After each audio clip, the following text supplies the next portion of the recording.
Everyone ready? Mhm. Good evening, everyone. Welcome to the March 16th meeting of the Hyde Park Planning Board. Please note first that this meeting is taking place as authorized by the governor's emergency legislation, amending the open meetings law to allow public officers to meet virtually. I here note that this will likely be our last meeting for some time unless this law is extended. It sunsets tonight at midnight, and just speaking for myself, I look forward to seeing everybody in person again, even though this has been fun and easy in many ways. First, let me confirm that each board member is alone or not with someone who's trying to influence the way you'll vote tonight. Mr. Waters? Alone. Ms. Wasser? I am alone. Vice Chair Oliver? I am alone. Mr. Kane? I'm alone. Mr. Garcia? Thank you, alone. Thank you, John. Vice Chair Dexter? I'm alone. And I'm alone as well. Let us start with the Pledge of the Allegiance to the flag. I pledge allegiance to the flag of the United States of America and to the republic for which it stands, one nation, under God, indivisible, with liberty and justice for all. Thank you. The first item on the agenda is a new public hearing. This is for the small O'Malley subdivision. The applicants are requesting approval for a 5-lot subdivision located at 148 Cream Street. Making a motion to open the public hearing. I motion to open the public hearing. Thank you, John. Is there a second? Chris Oliver. Thank you, Chris. All in favor, please raise your hand and say aye. Aye. Aye. No nays or abstentions, and one absent.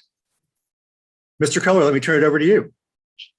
Thank you very much. I appreciate it. I'm going to share my screen here.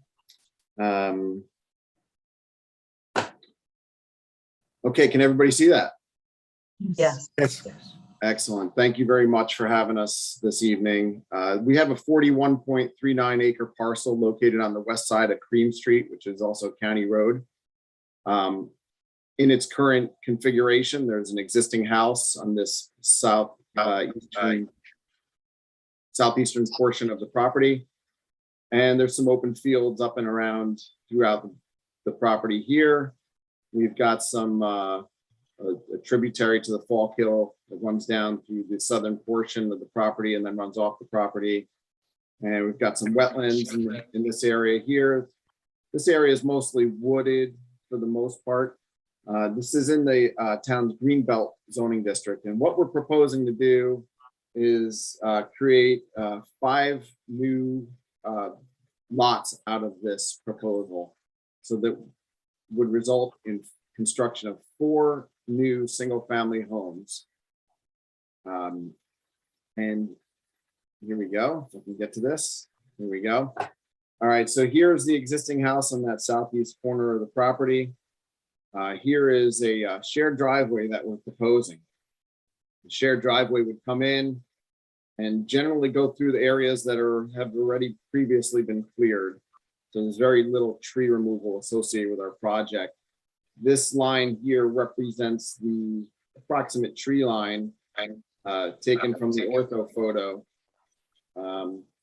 And what we did was we ended up doing some site distance calculations and measurements out in the field using the county standards. As I mentioned earlier, this is a county road.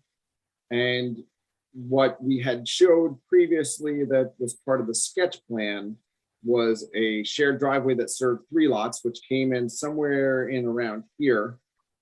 And then we had an individual driveway somewhere in around here or so for this other lot, which is we're calling lot 5. As we measured the site distance, this driveway location wanted to push up this way a little bit, and this driveway location wanted to push that way. So the entrance just started getting a little bit close, and we decided that it was best if we just made it a shared driveway for 4. We had a previous pre-application meeting with the town, and we had discussed shared driveway limitations previously, and from that meeting we talked about 4 lots being able to come off the shared driveway. So we went ahead and made that change. We provided an area for school bus turn, not school bus, but for cars to park for when the school bus drops anybody off in the future. We have emergency vehicle turnouts basically across from each driveway which will help provide some areas for some vehicles to either turn off and may even provide an area for a vehicle to turn around a little bit easier. Each lot will have its own well that's indicated by these little symbols right here, and with its own sewage disposal system. We've done all the septic testing that's required, and we're going to be actively approaching the health department for approval for the arrangements of water supply and sewage disposal. One thing I don't have on this plan, but I'll move back to the previous sheet, is that we have a conservation or open space area here, which generally falls in this area back here. And it consists of 17.5 acres. So there's that line, generally comes in just a little bit before that text there. So if I go back to the plan, we don't have that text, I'm sorry. But it's in generally around this area, it comes down, and we'll make sure we show it on this plan. I noticed that Bonnie had asked for it to be on this plan, and it should have been. It just probably was turned off on a layer. But it's 17.5 acres, and it's basically going to just encompass this whole back area to remain forever green. In terms of dwelling unit density, the town's green belt requires 2.5 acres per dwelling unit. You discount wetlands from that calculation. Bonnie had also mentioned in her review letter, and appropriately noted, that the table for proposed lot 1 didn't take out the wetlands, but I believe all the wetlands were taken out for the others. So we're well above the 2.5 acres per dwelling unit on all of these lots. Relatively low impact type of development. One other additional thing we've tried to do is we are proposing some dry wells for the rooftop runoff at least. The project will require preparation of a basic SWIP, which is erosion sediment control. But we're doing some minor stormwater control by putting dry well for each of the house rooftops. And we've also provided an area for infiltration basin or infiltration trench down near the low point of the proposed driveway. So that's pretty much a good synopsis of the project. I'll be happy to answer any questions that I can. Before I start with consultants, I just want to make one comment. It's a personal one, but I think the board would agree. In the Greenbelt, there's a requirement that 30% of the space be maintained as open space. It actually states that it's encouraged that you leave 50%. And this is probably the first time in a long time that I've seen an applicant voluntarily offer so much open space. And this is an important area for the migration of animals. So thank you to the Small O'Malley family, as well as to you, Mr. Kohler. Let me start with our consultants for comments. Mr. Zotero.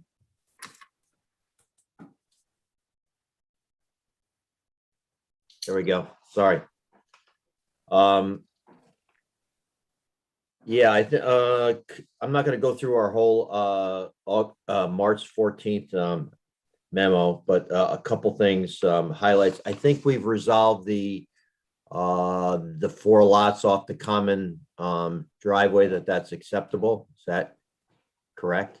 Yes. Okay. All right.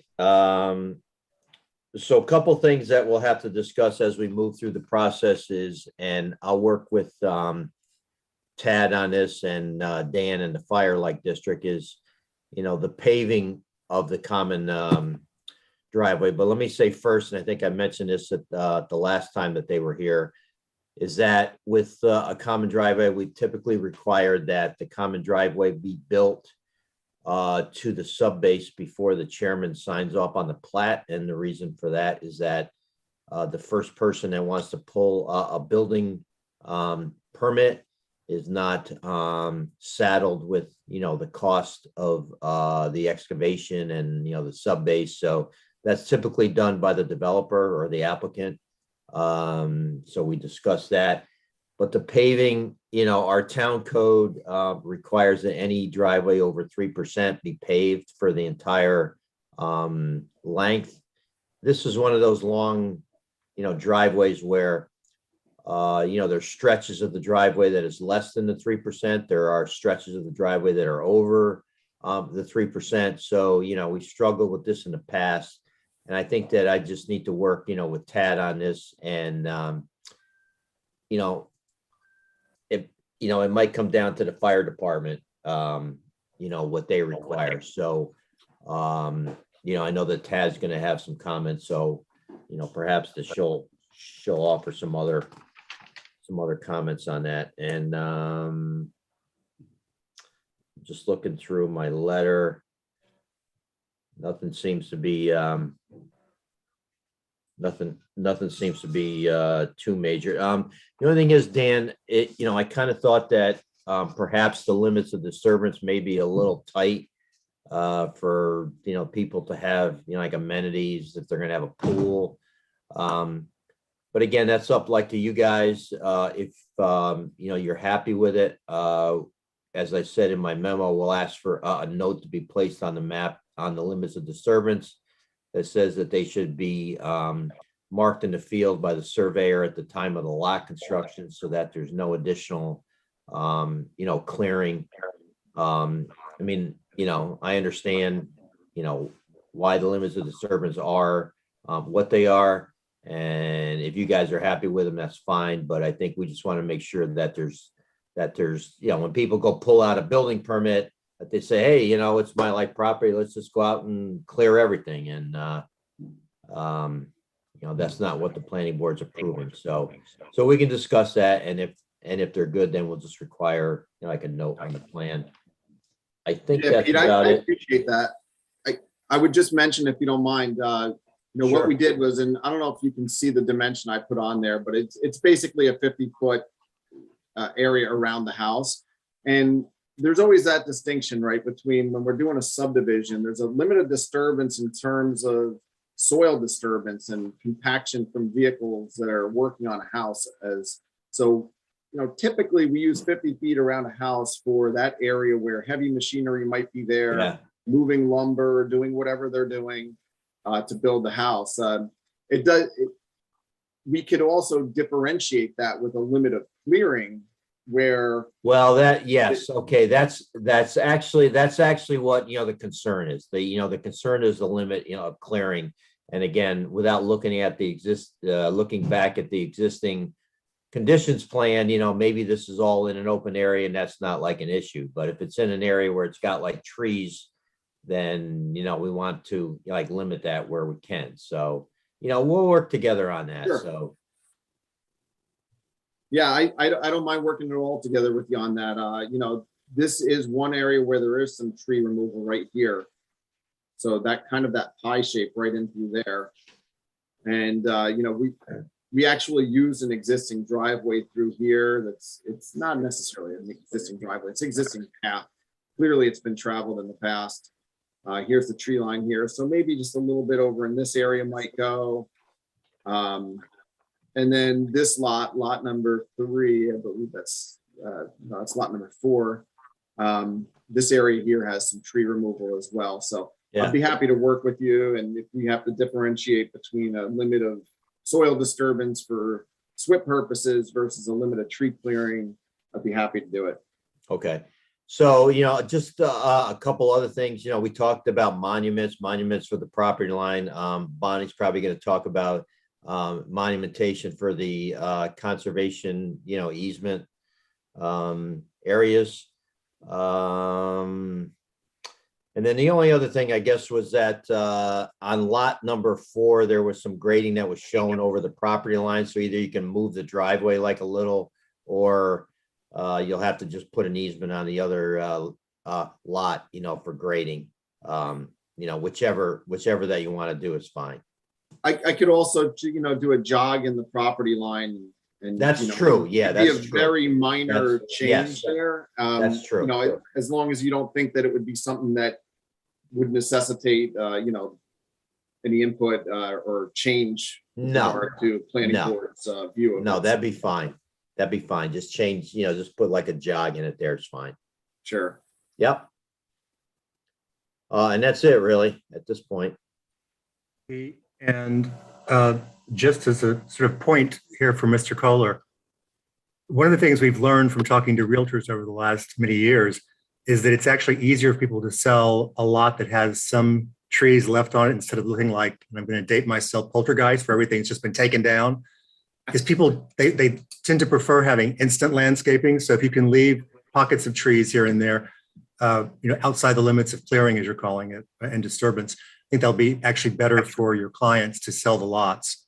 Okay, moving on, Ms. Franson, comments? Yes, thank you. With regard to substantive comments, I had a variety of comments. One had to do with, there was a blasting note. If there's any blasting, which you weren't anticipating, but it was noted in the plans that you would have to come back to the planning board since there isn't a blasting protocol at this point. There was a discussion that you were going to add language about maintaining foot candles and color temperature, but I didn't see that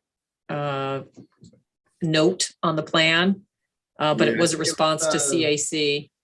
It was site-specific note 8, and I remember specifically telling asking my people to put a note also in the Indiana Bat Protection note here that Right. also references site-specific note 8, which is here, which talks about the half a foot candle and the 2700 Kelvin. But I'll definitely be able to make sure that that's a little more prevalent. Okay. Next submittal. There was a note that talks about the blanding turtle. The suitability will be determined once weather permits. And it begged the question, who was going to do this? And further, we've been discussing the fact that there's probably another wetland back there that hasn't been delineated. Technically, if that's a federal wetland, that also has to come out of the average density calculation. And while I think we all acknowledge you have plenty of land to meet the density calculation, we just don't know what that final number is because it hasn't been flagged. The other reason to be concerned about the wetland is if there are Blanding's turtle, we've highlighted one of the wetlands or two of the wetlands, but not that third one. So I think the planning board just has to decide, ultimately how it wants it shown, if it needs it somehow delineated or if it can be shown generically, based on the NWI map so that some rough calculation can be done. But that's kind of been hanging out there, and I don't think a discussion or decision's been made. Yeah, and I can add a couple things to that. So I spoke to Mike Nowicki, who's Ecological Solutions, who did the wetland delineation. He sent me an email saying there were no more wetlands than what he delineated out here. And then I ended up calling him again today because, I had responded in my response letter saying that's what he said. But he said that there's not a wetland back there. He would have a site visit with anybody else that wanted to walk it, but he said he walked this whole area and it was not wetland. So, it puts me in a funny spot because it's not me to be able to say. Let me hop in for a moment, Dan, just to say two things. One, I think I mentioned this ages ago. I'd love to get Vice Chair Dexter and I out there again to sort of scrub up on our skills of doing biodiversity assessment and see what we think and see if we can sort of assess first. We're not professionals, but we have been trained in this for some time. So I'd like to schedule a site visit before we exit this evening. And while we're not experts on wetland delineation either, I understand what you're saying when you say it's awkward, but Mike is a professional, and I don't think that he would say, there are no more wetlands unless he was willing to risk his reputation. So we tend to go on what experts say. Yeah, I think it'd be email useful. from him, but I don't know. I can get a letter from him or something. I don't know. Maybe, Dan, what you could do is it shows up on the NWI maps. In fact, even in the archaeological report, it's showing up as a marshy area. And perhaps he could just provide a comment letter that says, I was there. Maybe it's been filled. Maybe there's been there's been additional disturbances that have happened. But I think, just saying there weren't any more, I don't know that that's enough. I think, especially because most of the secondary maps, if you look at an aerial, it looks like there's ponding back there. So, maybe it's just, it was a pond and there's no hydric vegetation. we need a little more if he's Yeah. not going to delineate it. Sure, I'll ask him to provide some more. And, you know, when you look at the topo, you see that there is, you know, a relatively low spot. You know, it's very possible it's there. One thing I did just to give a little bit of comfort to the board was I took a calculation very quickly of the area. So this is lot 4. And I went right up to the wetland and went over to here. I didn't even count the pole portion. I just took this area and it was a little over 3 acres. So even if this whole entire back area was wetland, we would still meet that portion. So I figured that we would be able to maybe hash out a concept today, whether it's me saying from Mike that there's no more, or for all I care, because we're putting this in open space anyway, I'll show the NWI and I'll include that area too. I mean, it really doesn't matter to me because I feel very confident that the density unit per acre calculation is not going to be a problem. So Yeah, I agree with that. I mean, it's not a matter of, it's just that we haven't calculated it based on if it is a wetland, having subtracted it out. But I agree, it's not going to affect the density calculation, or somehow you're going to be, you know, over in the number of lots that you're permitted. But again, and the second aspect is we're in seeker. So, you know, there was reference to blanding turtles being here. So if that's a wetland, that's another one to take a look at. right. And then just to touch on this one on the south, he did this A line of flags generally along that trib that runs through here. Right. Didn't get it all the way to the property line, but what I did when I did my calculation was I basically kind of followed where the contour was on the flags in relation to the center line of the stream. And then I also assumed where that line would be on this end. And it came out to about 1 acre there. So on this lot, we are still well below on the density as well. So Okay. I'll do whatever we need to do to to make you guys happy about it. But, Okay. Yeah, it was begging the question because you didn't have the southerly border, but there was a 0.99 acre calculation. So, you know, it was a little Yeah. unclear how that was derived. Yeah, I missed that on this one right here. That should have Did- been taken off right there. Did you receive anything from DEC as far as comments? Because I think we did circulate to DEC. I don't know that I've seen anything. Did you receive anything to further, you know, any questions with regard to blandings and the need to go out there? I Nothing? have not gotten anything. I don't know if Cynthia has or not. I know what's been happening for us in Beekman, and we're getting these things a lot of times well after the 30-day period. And it's at that point, it's unfortunate because sometimes it raises an interesting issue, but I have not gotten anything that I can recall. Okay. And you did touch upon some of the things already when you were going over your presentation. We will at some point need to see the conservation easement area definitely on several of the other sheets to make sure we're not encroaching. And we also the planning board needs to agree to some kind of demarcation of that line. I know, I believe Tad had mentioned and Michael had mentioned larger boulders have been used. It might be a combination of boulders and some kind of monuments, but just to allow the future homeowner to know that they shouldn't go beyond a particular area when it comes to adding structures or doing, you know, disturbances, you know, for passive use, et cetera. I'm sure, you know, that's perfectly acceptable, but we just don't want to suddenly see clear cutting going on within the conservation area. So we need to demarcate it somehow.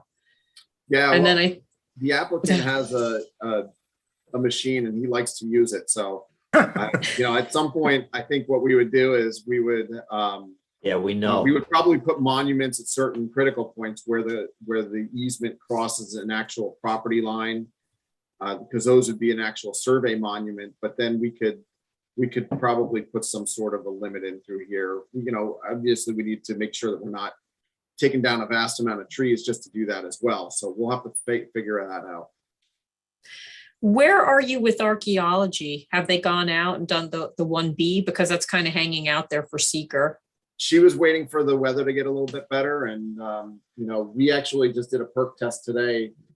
Not on this site, on a different site. So we're pleasantly happy to see that the ground wasn't too frozen anymore. So I think she's going to be able to get out there pretty soon. Okay, very good. I did email her. I just haven't heard back from her yet. So hopefully in the next month or so, we'll get the archaeology, and then Ann or Michael, maybe DEC will respond with regard to the blandings, because I know you've had other projects where specific notes have been added in the event there's the potential for the habitat. So we just want to close that as well. And then a lot of my other comments were housekeeping. So if you need, we can discuss those. sure, appreciate that. Thank you. Thank you, Bonnie. As part of my research into whether or not you could do 4 driveways or 4 houses, off a common driveway, I went back through and read a lot of 96.9 or subdivision regs, which, full confession, I hadn't read in probably 6 years. And there's a very specific section of code that talks about backyards, meaning mowed backyards, cannot be included as part of open space. So that's why it's important that we demarcate the boundary for the open space area, because it could be that somebody in the future will say, hey, I feel like cutting all that down. And that's what we want to protect, again, for the migration of any animals, whether they're endangered, threatened, and rare, or just regular species like deer, chipmunks, or critters, as Ann would say. So Ms. Moss, comments? Yes, a couple of things. One is the driveway gets roughed in before the chairman signs, so I don't know if you can complete that grading on lot 4, crossing over onto probably lot 5 before the chairman signs, so that grading is in place, and then there wouldn't need to be any kind of an easement. I'm thinking that Pete might think that's a okay thing to do also.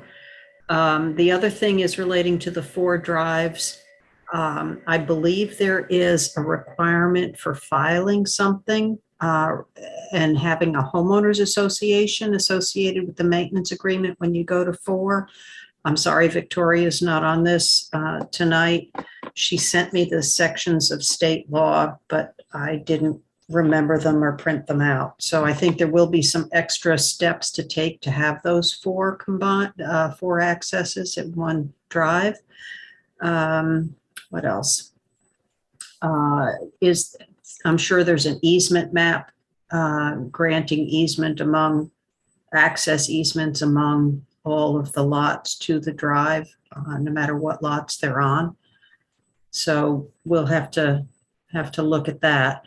And I guess Pete will have to check the meets and bounds on that to make sure that's correct.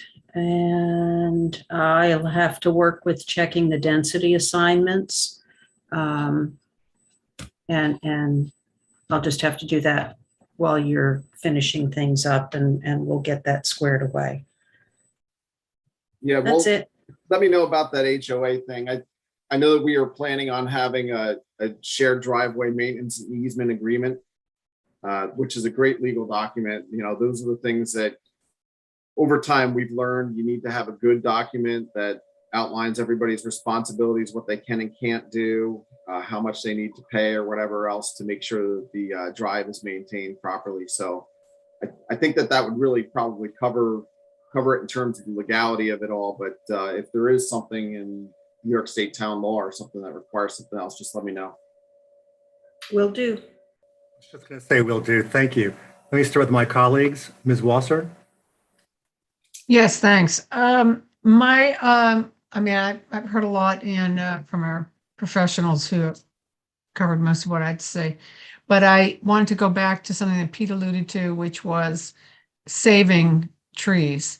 Obviously, there's been some significant clear cutting already, but I don't know what the right diameter would be, if the minimum would be 12 inches or, what that number should be, but I do want to protect the trees that are there, that are, good size. So I'm not sure how we want to quantify it, but that was the only remark I wanted to make. Ted, isn't it 18 inches diameter breast height, or is my brain gone? I was thinking 12. I don't recall what the number was, but Yeah, I don't recall. No, I think it was 12 and then went up to 18 or something like that. Yeah, we But- spoke about 18 in the past. So is Stephanie looking to have them identified and Yes. placed on the maps individually? Okay. Yes. Thank you. I Yeah, should, we did ask for a waiver of that because there wasn't a lot of that happening, but I think maybe within that area of this lot 5, maybe in this area of lot 4. Well, otherwise these are already open. The Well, code I might- think that's why I'm asking the question, because I noted that there was a waiver issue, but I wouldn't be inclined to grant the waiver because so many trees have been removed already. So I think tagging them and marking them on the plan would be important to me. I don't know how my colleagues feel about it. let me just insert here that I believe the code talks about isolated trees of a certain diameter breast height, not every tree in, say, a cluster or forest. So Right. let's check on the code, but I agree with Stephanie. There's been so many trees removed, it would be nice to save any of the ones that are significant, Right. particularly as we continue to face strange global weather patterns. Old trees take a while to get mature. Anything else, Stephanie? That's it. Thank you. Well, I have a suggestion quickly, Yeah. before we go on to the next planning board member, that when you schedule a site visit, that I think it would be a good idea to have the applicant stake maybe every 100 feet the common driveway, or every couple 100 feet, and then also stake, the house locations, so that when we go out there in the field, we have a general idea of where everything is, and that may give you like a better idea of, the tree clearing, around where the house and the septic are going to be. Yeah. Yeah, that's great. And then Good I idea. think we could do that. And then we could also have the idea of where the house locations would be. And then we could also use that to parlay into locating any trees that we see that are in that area. Right, exactly. Right, Maybe exactly. make some adjustments as we need. Yeah. And I agree, Pete. And that's another fun thing. In the subdivision regs, it actually allows us to require that, which I hadn't known before. I thought we just did it as sort of good planning principles. So this will be important for us to schedule a site visit, that means. Okay, thank you. Moving on, Mr. Waters? Oh, you're muted, Rob.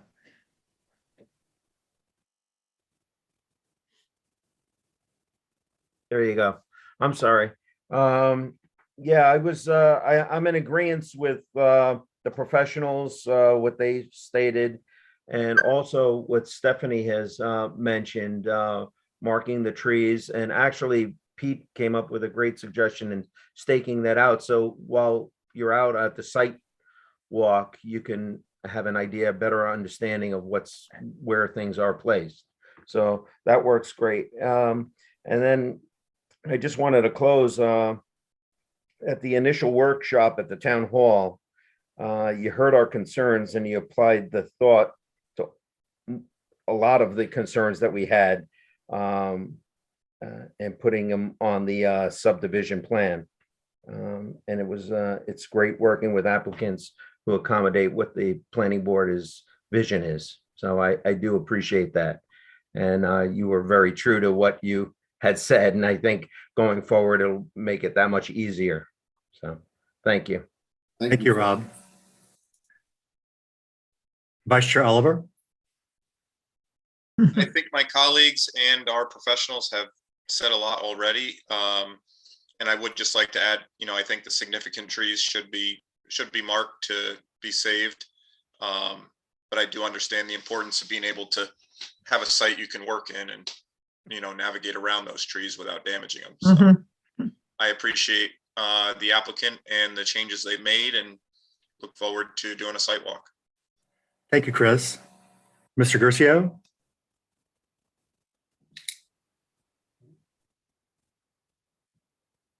Can you hear me? Yes. No comment, really. I mean, this has been pretty much covered here. Living on a long driveway, I can understand the issues. When I built my house, I had to cross the Ragey Hill. So, I think pretty much everything was covered here. So, Thank you, John. yeah. Vice Chair Dexter. One of the nice things about doing Zoom is I can pull up the town code and I can see that they reference isolated trees, 18 inches in diameter, within I was 200 right. feet. Also, one thing we didn't mention, if there are any stone walls, I'm not sure how that property, if it had any, but we do like to preserve those also. But I do know it's Michael, you'll appreciate this because I'm looking at this going, well, look at that. There's Bear Hollow right behind there. But what I see is that, where this is, it's almost like a plateau. It's very flat right at the very top there. And then it drops off. It drops 50, 60 or more feet as it goes down into the Bear Hollow area and what's that other development there behind? Yeah, so anyway, that's a great idea to, have all that open space. And, the site visit will tell us more about, what natural resources are in the way. And then we'll evaluate then. Thanks, Ian. Thank I you. think I would also just mention that there is a stone wall that I recall that's in this area, right? I believe it's right in around this line here. So we'll, as we go to have the stakeout done, we'll have him pick that up as well. Because that's the one that I'm thinking of that's on the site that isn't shown here. But the stone walls that are up along the property line here are shown. Stone wall along Cream Street here that's shown, but I believe that there's another one internal here somewhere in around here, which will. And the intent of our curb entrance in through here was that we were gonna possibly rebuild this wall, but maybe back just a little bit further where we disturb it, so that we can maintain our sight lines, but still kind of keep some of that natural stone wall that's in the area. I think that's a great selling point when you do that, especially at the entrance there. We're known for our stone walls, and I think it would be worth it. Thanks. Thank you, Ann. And the stone walls that delineated, old farming lots, cow pastures, et cetera, are very typical of this area. And we are known for our stone walls. Ann's correct. There was a survey done about 10 years ago by the Dutchess County Tourism Agency. And the one thing that people walked away from, besides the FDR site, which was the #1 element of Hyde Park, was the stone walls that line all of our roads and highways. We don't have a lot of towns that have as many as we have anymore. So it's worthwhile trying to protect them and preserve that link to history. I don't have anything else new to state. Most of the comments I was going to make were made by our consultants. I do just want to say that we do need to have the open space boundary shown on sheet 4 so we can kind of make sure we keep seeing it over and over again. If we get a letter from Mr. Nowicki stating that there were all the wetlands that he found, he flagged, and the reasons why, I think that would go a long way. But the site visit will also help us. And staking the road, we haven't done that in a long while, but we have before. Dan, it's usually just like a little small stake with a pink or orange thing that has, 100, 200, 300, if it's every 100 feet. If it's every 50, it'll say 150, 200, 250. It's best for you guys, but also citing the house will also help us. And if we'll bring our maps with us when we go, but I think it's sort of also relevant for us to walk over to where the septic systems are, et cetera, and see what the topography is. I mean, I know it's flat, but to see what's remaining there. I think it's on the very last lot, the most northern of the lots, that when we tried to estimate the where the boundary was on this sheet, it looked like it was about maybe 15 feet for the open space to start after the septic expansion system, I believe there. So we want to make sure that there's nothing too close to the boundary for the open space so it doesn't get destroyed. As Bonnie was correct to point out, the open space resource is there for people as well. It's not just for animals, but it's for passive recreation. no ATVs, no baseball fields, something like that. It's just for walking around in nature. And that's what our code requires. So we were prepared to adjourn this to May 4th tonight because there's still the phase 1B. We need to take a look and schedule a site walk before. Again, there's no member of the public who signed up to speak. Correct? Yes. But would you guys like to get your calendars out and try to schedule a site walk now? Does that seem prudent? Or should I do this by email? Yes, I think so. Yeah. And We have Tricia O'Malley. Saturdays work best for me. They do for me as well. Tomorrow actually won't work, but Saturday the 26th would work. And I personally am free on the 2nd as well, April 2nd, in the next 2 weeks. I'd like to get this scheduled for as quickly as possible because this has been before us for a while. Would one of those 2 dates work? Is that April 2? I'm sorry, was that April 2? Yes, either the following Saturday, the 26th, or April the 2nd. We generally schedule these like around 1, or if it's a big site, we can schedule a little bit earlier. Because there's a lot of tramping, we all have to wear. One favor here. I just want to make sure, because I'm not the surveyor here. Right. I want to make sure that I can get him out there in time. Is it possible that you could have 2 dates set? I tell you what, Dan, why don't you talk to the surveyor first, and then get back to us? Because you're right, Yeah, everybody's that's busy better. right now. There's no reason for us to schedule a date if he can't make it. Right, yeah, I wouldn't want it to be fruitless there. So I'd rather he gets everything we need out there. And When you get to speak to your surveyor, just email me and Cynthia, and then we'll forward to the board and figure out dates from there, like a doodle poll. okay, I appreciate that. And Oh, it is light at night too. that's what I was going to say. We could do it a little bit later if necessary. Yeah, we could also do it after work. So otherwise, this application is moving forward. I'm sorry it's taking a little bit longer, but you're in an area that hasn't been developed before. So of course, we've got to explore everything in terms of seeker. And I appreciate all our colleagues pointing out how well you've honored your commitments and cooperated with the planning board. So thank you again for that too. I appreciate that. And I do have one more thing I wanted to discuss, and Sure. it's really gauged around the concept of how we could get this done. If we're able to get this shared driveway done this year, one of the critical points obviously is going to be the entrance here. And I just wanted to share this quickly. So this is generally the area that we measured as the best site distance for the shared driveway.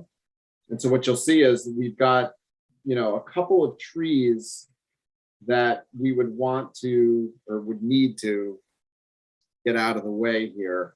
And if we don't do it before March 31st, I don't know if we can, we may have to wait until October, and then that ruins this whole year. And we're hoping to be able to get this done this year. Is there any way that we can get general permission just to open up just this area where the entrance is proposed right now? And that way we can work this year? Do you have a DPW plan into them for the access point? We went to meet with them, but they would not meet with us. So we actually have all of the stuff on the plans, and it's just a matter of them giving us a permit. So we will get everything to them as soon as we can. Yeah. Well, I would hate to cut the tree down and then find that they want to move it. Right.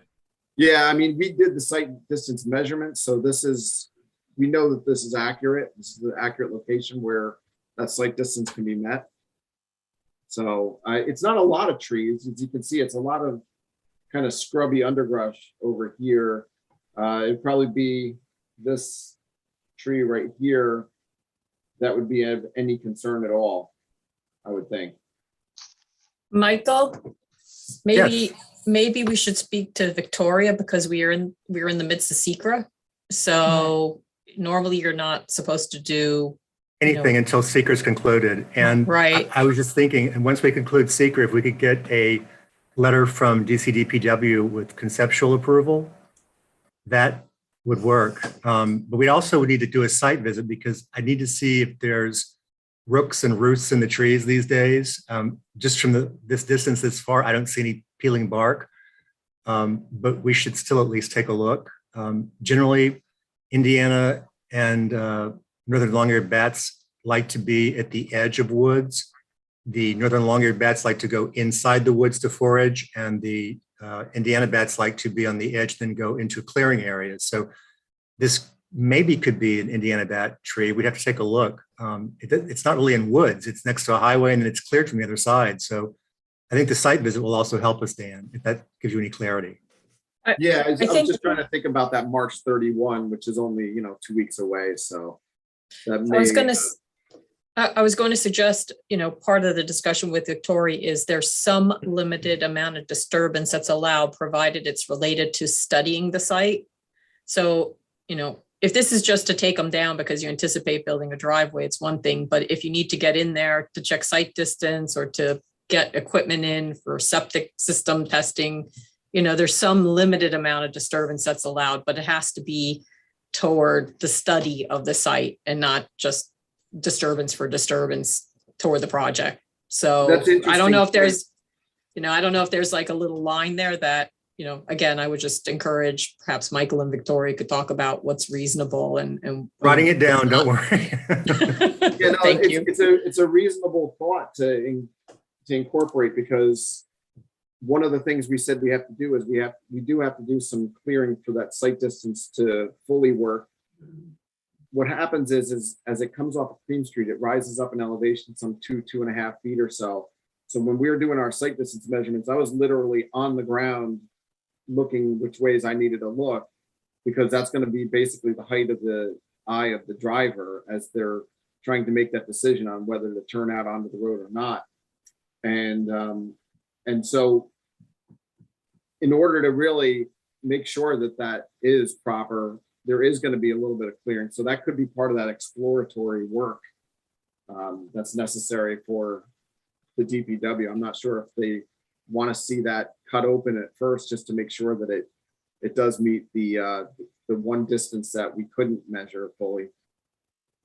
But Pete, can you and Tad and Victoria and I all talk about this? Yeah, I have a suggestion too. I think you could get Nowicki out there to take a look at the trees that would have to come down and see if they're potential like bat habitat, because this is, probably not going to happen by the 31st, but at least if he could go look at it where you wouldn't feel like you're under like pressure. In fact, we have a project at the town level for a sidewalk project that we're a little bit, behind on, and I'm going to bring in Mike on the town's behalf to look at some of the trees that we have to cut, because it's going to end up being after the 31st.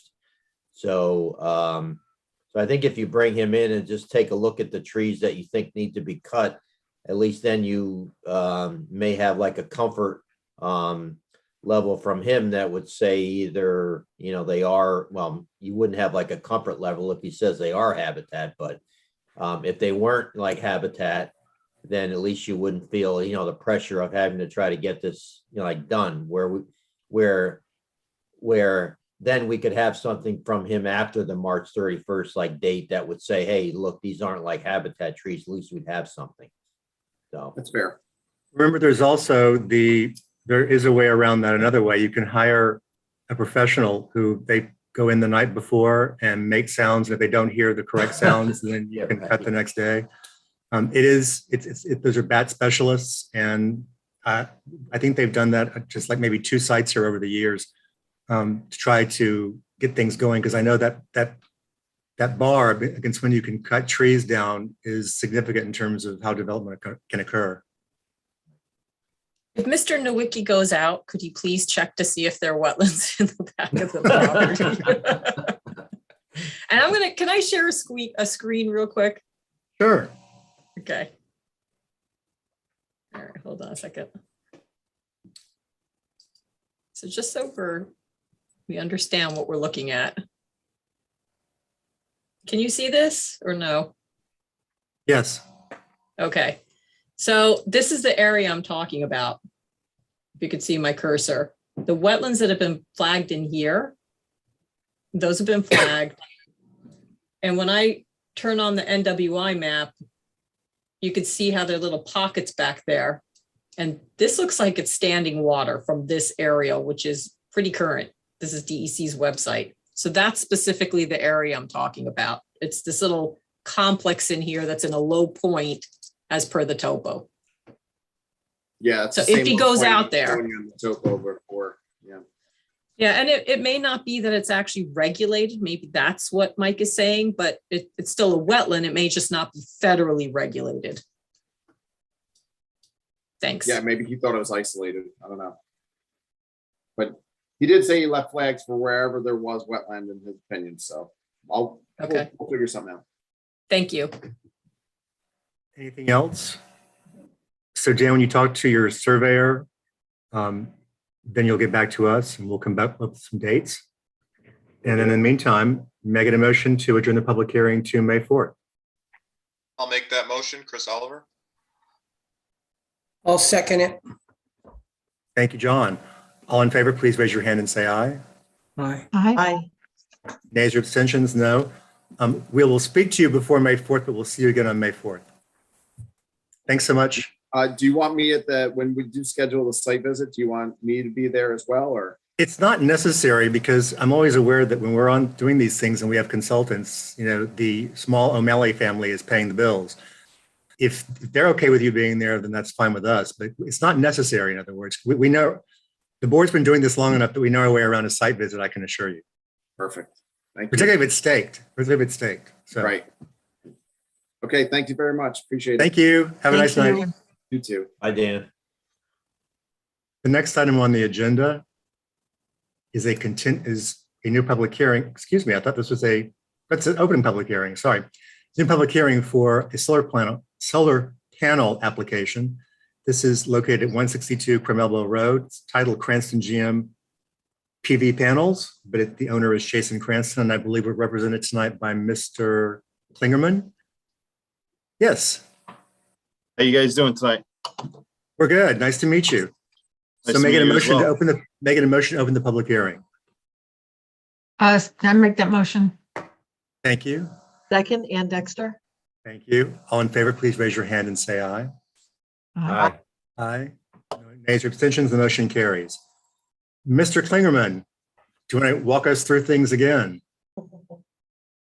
Sure. I'll start with a brief summary of the project and hoping you guys might be able to lead me kind of down the path of what you need from us and continuance from the previous meetings and whatnot. We will try. We will try.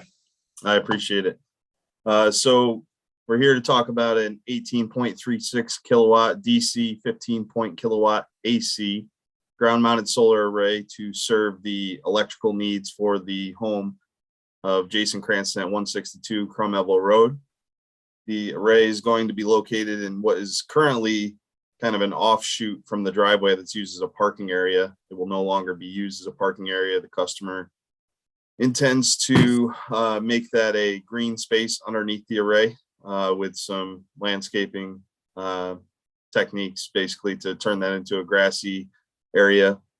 And then he intends to use, as he put it, native plants and shrubs for screening around the northeast side of the array for the one homeowner that would have line of sight to the array potentially during the winter months due to the coniferous trees, including forsythia.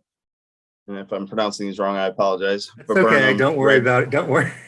Red trig, dogwood, sassafras, blackberry, and raspberries.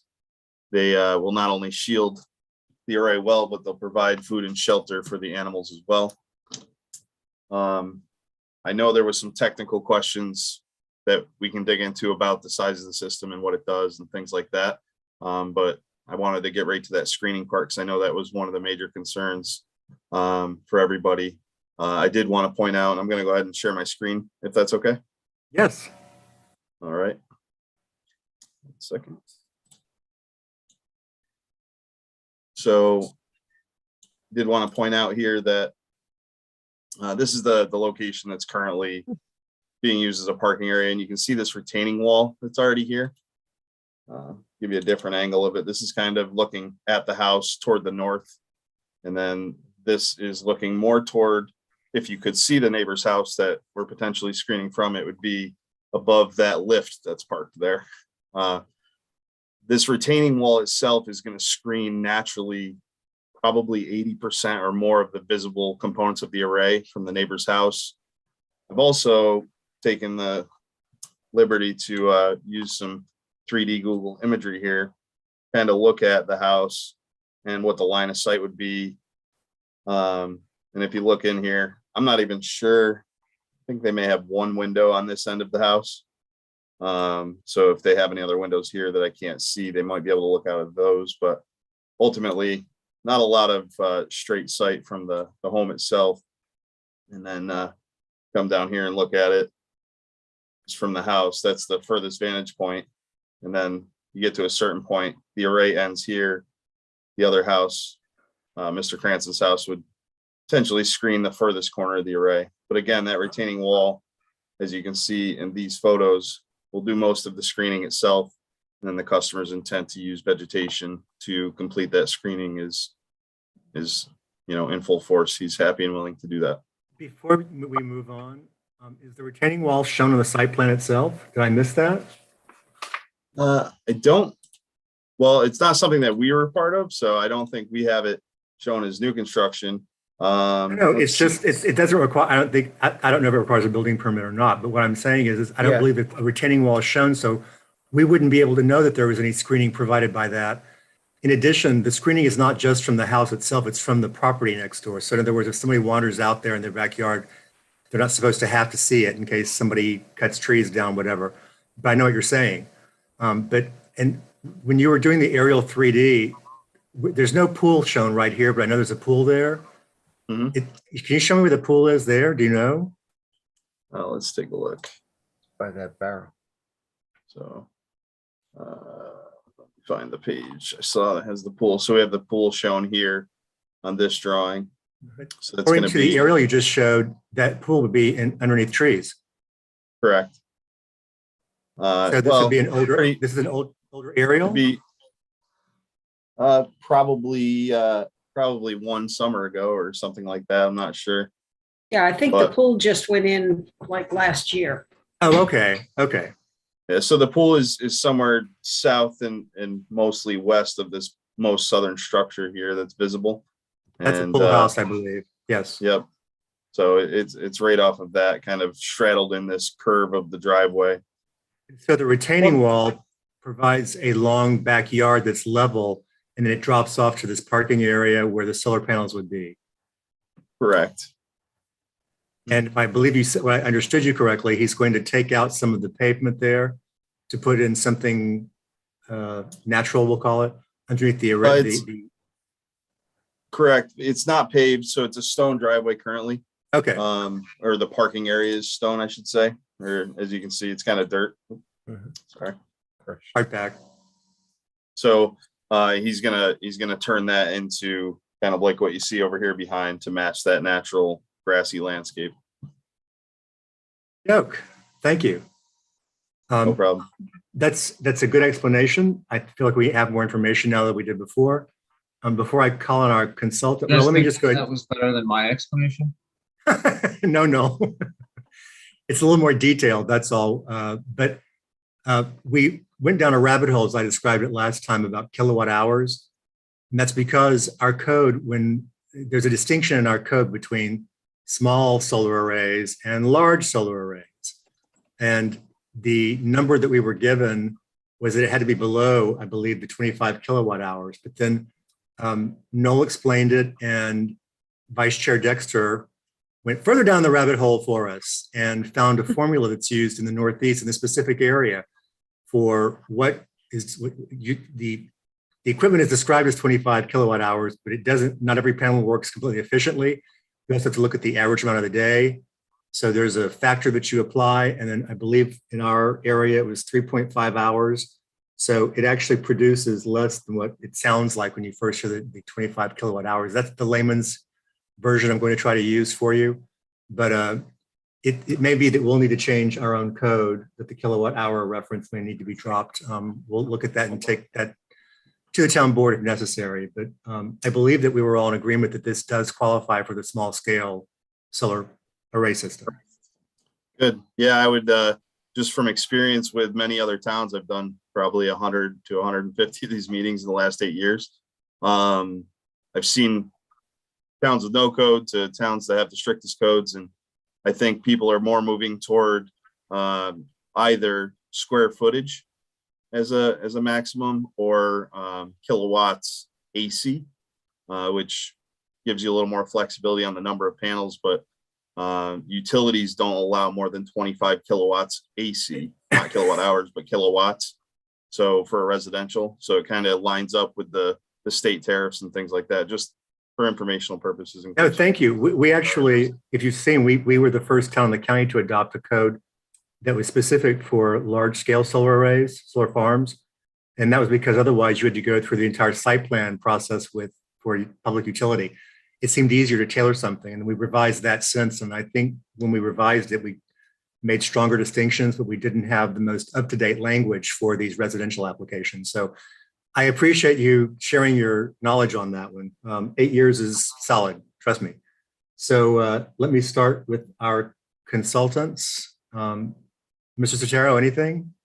Are you even on I this? don't have any comments on the solar application, but I was looking at the retaining wall. If the applicant could go back to the picture, the house in the background, is that the neighbor's house? No, that is the homeowner for this project. All right, Property because usually a retaining wall over 4 feet in height does like require design by a state professional engineer. I don't know the height of this, but it looks like it's well over 4 feet. So I don't know if Tad will have any comments on that, but I know it has nothing to do with the solar application, but it raises another question. It looks like it's a combination of like boulders on the bottom and possibly like gabions on the top. Yeah. So, I'll be not anxious, but I'll be curious to see, like what Tad says, but I think there needs to be, an engineer that needs to go look at that wall. But that's my only comment. Thank you, Pete. And when I saw the wall, I thought the same thing. And like typically, I mean, that height wall, there should be something on the top to prevent people from, going over the top of it, or like kids that are running around, or so. Yeah, I'm not familiar with the project. No, I know at all that. regarding the retaining wall, I but it does understand look that. like they're adding more to the top too that might actually prevent somebody from running off of it. That looks like it's above the grade behind it, but Yeah. Okay. I'll leave that up Thanks. to you guys. Yep. Thank Unless you. this is an optical illusion, you can see the height of the wall based on the two human figures behind who seem to be standing pretty darn close. Ms. Franson, any comments? I really don't have comments on the application. I would just actually confirm what Mr. Klingerman's saying. When you talk about it being measured in AC and in square foot, that's really the recommendation from the solar guidebook that NYSERDA came out with. And so that's why we're seeing that language in different zoning regulations. And that guidebook came out more recently. So it'd be useful, at some point in time, if the town wants to look at the zoning again, that they consider NYSERDA's model law.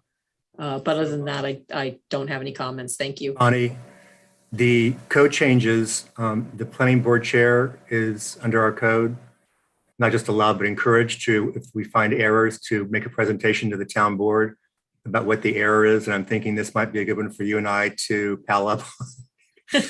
We want to encourage residential applications that are using solar power. We want to encourage them. And if we keep having language that's dated and not right, then we need to rethink it. That's all. So thank you. And thanks for reading the code.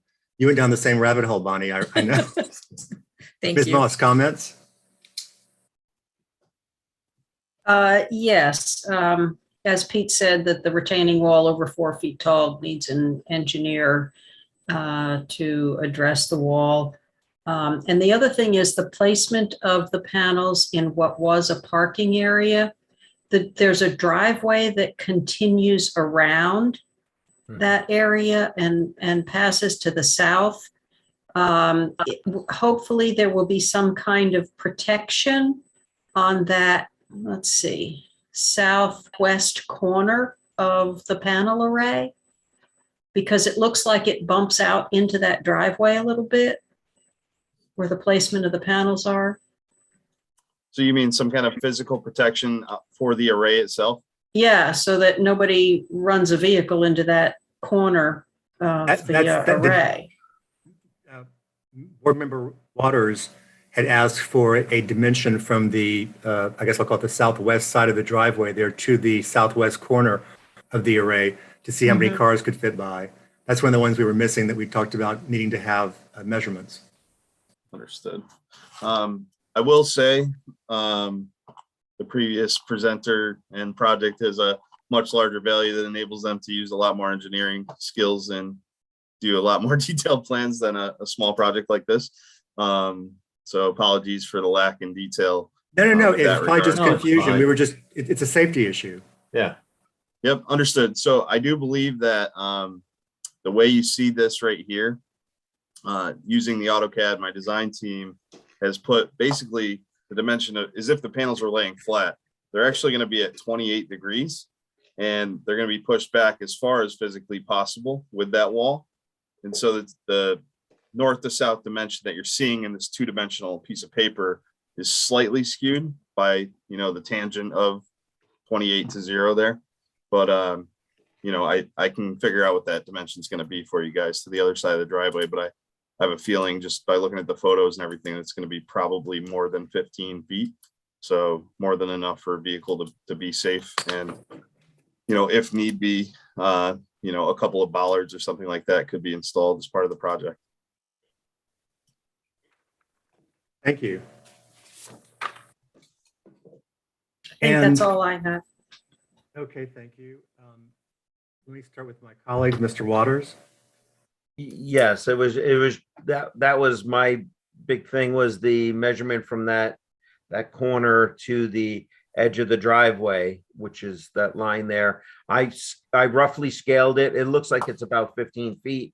And that's not taking into consideration, I guess, if you're going to be moving it back to the wall, but I wasn't exactly sure what the, it's very hard to scale that drawing. So Just using rough Google measurements, I really don't think we're going to stick out much further than where my cursor is right now. And that's showing me roughly 24 feet. So I have a feeling it's going to exceed 15 feet by a good clip, but I think, a 15 at a minimum is acceptable as far as the width of the driveway. And I think we'll exceed that. Yeah. I just don't know what the terrain was. If that's a slope driveway, if you're going downhill, if it's icy, if they drive down in the winter, whatever, you can clip that corner very easily. It was just more of a safety issue. I'm sure he could even widen that drive. It looks like it's creeping out anyway with the stone dust. But I don't know the answers. Right. Yeah, I mean, it looks like the driveway itself is actually paved. So just the parking area is not. Okay. So I think that area will be, as safe as possible to drive, and it's probably maintained to the extent he needs it to be. But Okay. again, the bollards for safety is pretty easy addition that doesn't impact the project in a substantial way. No, that would work. Yep. That's all I had. Thank you, Rob, because safety is an important consideration. Before I call the next board member, Nick, can you tell me, now that I've seen the retaining wall, where you're going to trench the line from the solar array to the house? Sure. So you can see the end of the retaining wall here. So we'll be coming around here and then getting up to this higher grade as shown. That's what I thought. So it just goes around. Yep, so we're gonna kind of go right around the retaining wall and then get up onto that higher grade and cross over and come into the back of the house over here. And the utility meters and everything are located up on the front of the house. So we'll have, you know, some conduit and things like that going through the basement and whatnot. But Okay, thank you. problem. Stephanie, Ms. Wasser, comments? No, I think all the questions I had, and the issues have been addressed already. Thank you. Vice Chair Oliver? I have nothing else to add for this. Mr. Curcio? No comment. And Vice Chair Dexter? Everything's been covered. So, thank you, Ann. So, Mr. Klingerman, what we need to do, so landscaping needs to be shown on a plan before we can sign it. I mean, I could close the public hearing and we can't do that quite yet, but we can make it a condition that you show it, but the condition would need to be approved by someone. So he needs to, Mr. Cranston needs to add to your site plan where he intends to put, like if it's in that clearing next door or where exactly he wants to put the native species that included, if I heard correctly, red twig dogwood and forsythia and a few other things. So that just needs to be shown and labeled because TAD has to see before they could get their CO that's actually been installed. So that should be shown there. And obviously when you're saying it's a small job and you can't, are you tilting the array a little bit? Is that what you were saying? So it fits more snugly inside the retaining wall? Is that it? You Yeah, talked about the so 28. Okay. I think my designers were, they used the imagery to form the existing lines of the driveway and the retaining wall. And then they pushed this flat concept of the array, if you will, up against as close to that corner as possible. But in reality, it's going to have about a 28-degree tilt. And the nearest post is actually about 4.5 to 5 feet in from the north and the east, each direction. So the array will actually be able to push and overhang that, depending on the final height of that retaining wall. Now that I see that was in construction during site visit, we're going to have to take a look at that ourselves. But we should be able to go over that. I believe the height of this, and it's actually on the plans, but I'm just going to verify it with you guys here, 149.25 inches. So that's 12 foot 5 1/4. And that's to the very top of the highest edge of the panels. And down here at the lower leading edge, south leading edge height, 30 inches. So as you can see that 28-degree tilt here, you can imagine kind of the retaining wall being tucked into that area right there underneath the overhang of the panels. Now that I understand it's going to tilt on its axis by 28 degrees, so it fits again more snugly behind there. I think I understand now why that retaining wall is there as well. It screens this from Mr. Cranston's, from the house, et cetera, as well. On his own personal house, because I'm going to guess the retaining wall is tall enough that he wouldn't really see it. So it makes lots of sense. Can you show an addition of where the plants will be? I think Jason can just write it on there. I mean, Tad, is that acceptable just to write something on the plan to show like X's instead of trying to put it on through CAD? I can have it put in with CAD. I just need to get with the customer to get some more information. He told me what he wants to do and that he's willing to do it and happy to do it. I didn't think to say exactly what do you want to do. So I'll have that conversation with him and we can make those additions. Again, it's because when Tad, to check before she gives a CO, she has to make sure that everything that we approved has been installed. Or if it's not too big a change, that you can have minor field changes, particularly with plantings, but she need to make sure that it still had the same height and degree of opacity, stuff like that. So it just makes it easier down the line for your client. And if you can get that, we're going to adjourn the public hearing tonight to April 6th. If you can, we normally meet every 2 weeks, but there's an extra week in there this time. So if we could get something to us, like even before April 1st, this isn't that big a deal, then I think we could consider closing the public hearing that night. And that night we could take action because we won't be meeting remotely. So we don't have to wait 7 days to hear other public comment. Does that help? Absolutely. Okay, anybody else have any comments or questions? Pete and My- Tad, great call. Michael? Yes. Yeah, that's going, one thing to, for the engineer of the panels here to talk to the homeowner about is, if that's pushed back to that retaining wall, the height of the retaining wall might be at the height of those panels. So if there's not some kind of a barrier there, people could actually slide down the panels. I mean, you can walk right off into the oblivion Yeah. there. Yeah, So- that's what so- we talked about before with the wall. Right, right. So, but now that it's being tucked and pulled back even further, now you actually have a ramp, basically. Yeah. I'll definitely dig in with the customer to find out what the actual height and dimensions of that wall are now. And I'll actually bring up the the access restraint there as well. Depending on the height of it and accessibility to it, bring it back to you guys and we can talk about it. But Yeah, we'll definitely excellent. put some good consideration into that before the next time we talk. Thank you, Mr. Quickly, before we go, Tad, assuming the wall is over 4 feet, does that require a building permit? I don't know. That's a heck of an answer. Okay. Well, we'll find out. All right. I believe, Pete, I believe that we encountered a sort of similar situation before over in Hyde Glen. I believe there's a certain distance. If it goes every 4 feet or something, and if it's load bearing, then it requires a building permit. This is a different situation. That was going downhill. This Yeah. appears to be just lining a flat piece. So Yeah. I guess we can talk to Don. But Yeah, we'll check it out. We'll check it out. okay. Thank you. And Nick, we'll see you in 3 weeks. If you need anything, just reach out to us. Cynthia and me, we'll convey it. We'll answer questions. Don't worry, we're here to help. We just kind of got off to a rocky start last time. So I appreciate your adding clarity to the situation. And Chairman?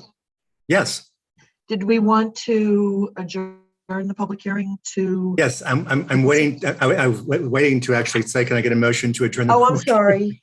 Okay. To April 6th. I'll make that motion. Thank you. Second that motion, Stephanie Wasser. Thank you. All in favor, please raise your hand and say aye. Aye. Aye. Thank you. Thank you. And thank you both again. And like I said, just contact us if there's any questions you have. Okay?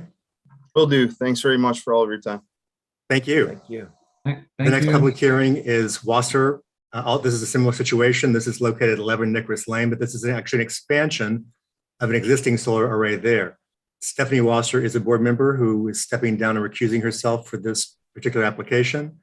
And John Kane, one of our alternates, is here tonight, who is subbing in. It's a very low, not a controversial application, John, so I appreciate you being here for workshop and for this one too. As a reward, I think I assigned you to read the resolutions. At any rate, may I get a motion to open the public hearing? Motion. Thank you. Is there a second? Second, Rob Waters. Thank you. All in favor, please raise your hand and say aye. Aye. I, Any nays, abstentions? The motion carries. And no one signed up for this for public hearing. Let me just, the same comment about our law about requiring 25 kilowatt hours probably needs to be adjusted and look at square footage or kilowatt AC measurements instead. So does anybody have any comments about this applition? This one already had screening. Yeah, I didn't think so. No comments. There's so many Public hearing? pages left. Ted, is that you we're hearing? Okay. Okay. So if there's no comments, then we can't take action tonight because we're still meeting remotely and need to wait 7 days. So it looks as though we'll schedule this for action on April 6th. So make it a motion to close the public hearing. Rob Waters makes that motion. Thank you. I'll second the motion. Thank you. And I'll note that this is with the exception of 7 days for written comments in case there still are any. All in favor, please raise your hand and say aye. Aye. Don, thank you for staying here for just voting very simply, but I am going to, and on April 6th, I'm going to give you the resolution to read if that's okay. Sure, no problem. Thank you. All right, we'll see you then April 6th, everybody. Thanks again. And Mr. Flynn, and there was very little for you to do, sorry, but I hope that's good news. Great news. Thank you, the board. Appreciate your time. Thank you. See you next time. Thank you. Next item, we're out of public hearing now. The next item is a workshop. This will be a matter of first impression for most of the board. The application is styled Hyde Park Quick Stop. Mr. Petrella is here tonight. It's good to see you again. We always like working with your firm. It's exciting. And so this is basically involving the demolition and reconstruction of a convenience store and fuel station located at 4912 Albany Post Road. This will be just south of the veterinary clinic owned by Howard Mincer and formerly Statsburg Storage, which, by the way, Tad, when I drove by the other day, it's now got a new name. I think KO Storage. I saw that. I'll have to contact look at you. I'll have to contact Scott to see if he sold it. But yes, it just got slipped in there, and it's the same colors and everything else. But I thought, wait a minute, that doesn't say Statsburg Storage. At any rate, so this is located nearby. And Brendan, let me turn it over to you. Sorry. Excellent. No, you were doing fine. If you want to keep going, I don't have the plan prepared for me. So okay. You're sharing. I will share my screen here. One moment. Okay. All right. Are we up? It started, but we can't see it. Yeah. Yep, we can. Good. Okay. So as the chairman mentioned, we are just south of both the animal hospital and the self-storage building. Our site is located here directly east of the Anderson Center. To the south, we have some wetlands, and to our east, we have some privately owned, undeveloped commercial properties, I'll call them, and a small stream that runs back here as well. A little bit more of a zoomed in here look. We'll go to the next page. Oh, went too many. So here we are zoomed in onto the site. You can see there's some existing parking areas here. There's a kind of a very large, completely open curb cut that runs the entire length of the property right now. There are some storage areas, I'll call them, on the east side of the property. This is the main convenience store. And here on the very west end of the property, there are 2 fuel pumps and a diesel pump. The existing underground storage tanks are located here on the south side of the site. I will point out later that they are within the 100-foot wetland buffer, which kind of curves right here across the bottom of the property. Just south of that, and these property lines aren't exact, as I'm sure you know, the property is probably more about right here, just south, there's another access that gets to the landlocked parcel that's up here in our northeast corner. So that's kind of the existing condition. The next sheet that we have here is just sort of a view of the existing building and the pumps, kind of what I just described. You can see there's just that one long, large paved curb cut. To the right here, you'll see this is where the storage tanks are currently, again, in the wetland buffer. And then you can see our existing building here. It's just, it honestly has reached kind of its useful lifespan. There's going into the building and around the building, there's a lot of things that need to be corrected, which is why our project is not so much to correct it, but to reconstruct it. Just looking at the fuel pumps, obviously, you know, he just doesn't have modern conveniences and or safety measures. There's no canopy with fire suppression. There's no slab that retains spillage. There's just a lot of things that need to be updated. So that's why we're going to a full rebuild on this project. So this next sheet, and I apologize, I'm going to rotate you a little bit. Left will now be north as opposed to up, and obviously south will be to the right. So our project proposes, again, to reconstruct the entire facility from the ground up, improve general access through the site, and to also just generally improve the nature of the site. So I'll start with our first goal was one, to get those underground storage tanks. If you can see here is a small dotted line, this is our wetland buffer. Those storage tanks are located right here. Our first goal was to move all of the fuel as much as we could away from not just the wetlands, but the stream to the east. And the other thing I'll point out, which I didn't touch on, was This particular parcel also conveys stormwater from a lot of the northern parcels. It actually collects here in the northeast. There's a small retention basin that exists now in an underground culvert that runs along the east end of our property and then allows that stormwater to continue down into the wetlands. So our objective was to just protect as much of that existing stormwater conveyance and wetlands as possible. So we started with bringing the fuel systems here to the western side of the property. So our primary Canopy building and fuel pumps are located here. We have 4 new stations. We then have located the underground storage tanks onto the very edge of the western piece of the property. We've put that behind, that whole canopy is now behind a large landscaped lawn and tree buffer. And now we've reduced it to 2 inlets and outlets. So, now we don't have this large curb cut that doesn't control traffic. From there, we have our 3,150 square foot convenience store that we've put to the rear of the property because we felt that that was the least impact on any of these stormwater measures. And then from there, we have parking located here on the southern and eastern sides of that building. Now, the location on the parking was thought that since we have the access aisles for the pumps located around here on the front, that the parking would be situated along those access aisles so that we didn't duplicate paved areas because we're on a very compact site. We're about 3/4 of an acre. It also then gave us a nice clear area free from the 2 building structures to have our new septic system built. So we put our primary septic system up here on the north side of the site with our expansion getting closer to the wetland area, but again, outside of that buffer. The other feature of this is that we do relocate the diesel pump here to the north. Now, the reasoning for the diesel pump being moved to the north and not in with the rest of the canopy structure is that generally diesel vehicles can be larger, and we wanted to be able to facilitate the use of a tractor trailer or any other vehicle that needs diesel through the site. Now, that vehicle in general has a much larger turning radius. So in order to allow them to come into the site and exit the site, we have a one-way access drive that can hit this diesel and then come out of the site. This is successful, I think, for 2 reasons. One, it eliminates that cross traffic with larger vehicles with general populous traffic, having pedestrians moving from a pump towards the building. The other thing that it does is it actually gives us, the code requires that any deliveries or access aisles be located to the rear of the site. Well, this actually performs that same thing here. This will be where he'll just get his deliveries and service vehicles can come to the rear of the building. So that kind of gives you an overall look of the site. It also has some additional amenities. We now have an enclosed dumpster enclosure as opposed to the dumpsters just sitting out there in a large paved vacant area.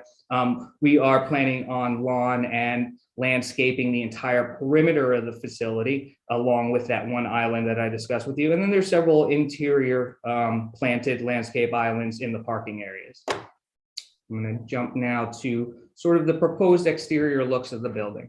So this top building that you see here would be the convenience located at the rear of the property. And this is a kind of a modern colonial style looking building, hip roof, architectural asphalt shingles. We have a couple dormers here located in the front. We also have a large shed dormer because this convenience store will actually have on the second floor some of his operating office space. So that's how we're going to fit that into this structure and still maintain a good high ceiling in the convenience store. Across the front, we're fiber cement siding. We have a 2-tone color scheme. Across the bottom, it would be a cultured stone veneer base along with some piers, some architecturally trimmed columns, some white storefront framing, and entrance doors here with a canopy entrance. Again, this is the rear of that structure, so you can see the shed that I was talking about, the shed dormer. And then this would be the side, and again, you can see the canopies coming here, the 2 dormers, and then that same facade running the entire perimeter of the building. I'm going to zoom in a little bit here because this one's a little bit difficult to see. So this would be the fuel station canopy building. We're going to follow sort of the same aesthetic. So we have a hipped roof, and in order to add some decoration and some just basically to modulate that facade a little bit more and dress it up, we've added some shed dormers off the top, and we've added some accent metal roofing to accentuate those. Across the entire perimeter of that, we've got some fiber cement paneling that we've now sort of cased out so that you get a, again, colonial sort of paneled look to it, as opposed to just siding or some other material. Give it a little bit more, more of a feature, I think. Again, so now you have the side view of that, so it's just a little bit more of the same. This project does include an application to the zoning board. We will be seeking 3 variances. Those 3 variances are that first thing is the underground storage tanks. Let me go back 1 page here. In order to get those, again, as far away from the wetlands as we could, we've located those actually in our front yard. They are classified as a structure, as I understand it. So they do actually need to be within the yard, but our feeling is that, this gets them as far away from the wetlands as possible, and they're underground, so they're not a visual problem. They don't affect the project in any negative manner. And it still, again, keeps the building, the Canopy building, as close to the front as the code would like. And it also keeps, the parking areas and all that set back away from the road. The other zoning board variance that we would need is scale. Because we're sort of a 2-building facility, the convenience store and the Canopy, and on such a small site, it really kind of added up, and having that canopy as well, which again is required. I mean, you need the fire suppression over the pumps. There's just, unfortunately, no way of getting around that. It's not just a convenience for the users. So that extra 2,800 square feet, I think it is, just really kind of throws us off on that scale. And then lastly is coverage. And that again comes down to providing safe travel paths, vehicular travel paths, pedestrian travel paths through the site. We end up with a little bit more paved area than would be permitted, which is 70% on the site. But again, we're 3/4 of an acre and we're at 80%. So I felt like we were fairly efficient in the layout and trying to reduce that as much as possible. Other than that, I think that's a pretty brief rundown of the project, and I'll leave it to the board. Mr. Petrella, you did not disappoint. So I said I like working with your firm at all the time. The presentation was succinct, and also I wish we could do a double photo to show what you're proposing versus what's there right now. You were polite when it said that it's reached the end of its useful life. It's reached the end of its aesthetic life. And we do need to have more modern safety protocols installed, including the canopy, et cetera. I want to address one thing real quickly. I talked to Tad about this, as well as to the applicant's representatives. So under our code, a structure is defined as anything with a static assembly with walls and a roof, et cetera, or columns. So the canopy fits that title of a structure. Under the definition of a building is any structure in which is built to, amongst other things, provide shelter from. So when you're underneath the canopy getting gas, if it's raining, you're seeking shelter. It's also providing safety. So under our code, what I'm trying to say is the canopy turns out to be a building. It may not be a building in the traditional sense, like you see the traditional building behind it, but it is a building. And so our code requires that the building be moved as close to the front of the property line as possible, and that all parking should be to the rear of the front line of the building. In this instance, if you consider parking while you're temporary parking while you're fueling up, it would be to the rear of the front line of the fuel canopy building. And after that, even though the second building is behind it, the first building is what you need to pay attention to. So long version of what I'm trying to say is that this does meet the technical requirements of the code to have the parking behind the front line of the building as the way it's defined. Next thing I'll point out is this is a very attractive building. And then just before I call on the consultants and my colleagues, one comment, one question. Brendan, the shed dormers on the canopy, I know it's to provide visual interest, as you said, but that's not meant for signage as well, is it? No, we're not proposing any signage. I probably should have touched on that. Thank you. It's okay. The only place that we were anticipating signage at this point with the application, and we're still working with the owner on what that signage will be, but was going to be this portion here. And then we have a monument sign located in the northwest corner. I noticed that it didn't have names or signage yet, so I figured Hyde Park Quick Stop might not be the final name. I'm not sure yet. Yeah. The other comment I have, and it's just me specifically, but I'm going to bring up something as well from a colleague who's no longer on the board with us, but that's a really attractive light pole. I have to say that you're putting there. The light poles we don't see those always out here in the hinterlands. It's very attractive, but just one comment, can you paint the base black so that it matches the color of the pole instead of being cement when it sticks out? That's for Diane DiNapoli. Let me start with our consultant. We can Ms. absolutely Franson. do that. Thank you, Ms. Franson. I did get out some real quick preliminary comments. And some of these came from the informal discussions we've had with some planning board members. One is there any kind of easement along the southerly property boundary, which requires that you keep that available to the back property? Because right now we show that you're going to have a curb and then landscaping, but I guess the landscaping is going to sort of end at the property line. But beyond the property line, you have some more grass in this gravelly drive to the back. So sort of what's happening in that area? So we actually, we did look into that a little bit more. We found no easement on our property. But what we did was we plotted the existing gravel driveway, and it's just off the edge of our property line. So we don't have a plan necessarily to do any work beyond our property line. So we wouldn't be touching that again, since we're not really affecting their ingress. We would be, curbing out in the DOT right of way, and we would probably do some taper curbing and stop at their, entrance to their driveway. We're open to suggestions if you feel like there should be some delineation at our property line. But obviously, we don't intend on doing any work on our neighbor's property itself. And I think it's just understanding the rights of and what needs to be sort of protected there. And also you do have like snow storage areas. You are going to be grading because you have some drainage there, and kind of understanding where that property line is. The other thing I wanted to bring up is the MB zone has a standard incorporating small landscape front yard shall be encouraged with any new residential, non-residential, or commercial use. And you do have these little landscape areas on either side of the, on either side of sort of the northern, the southerly property line in the front.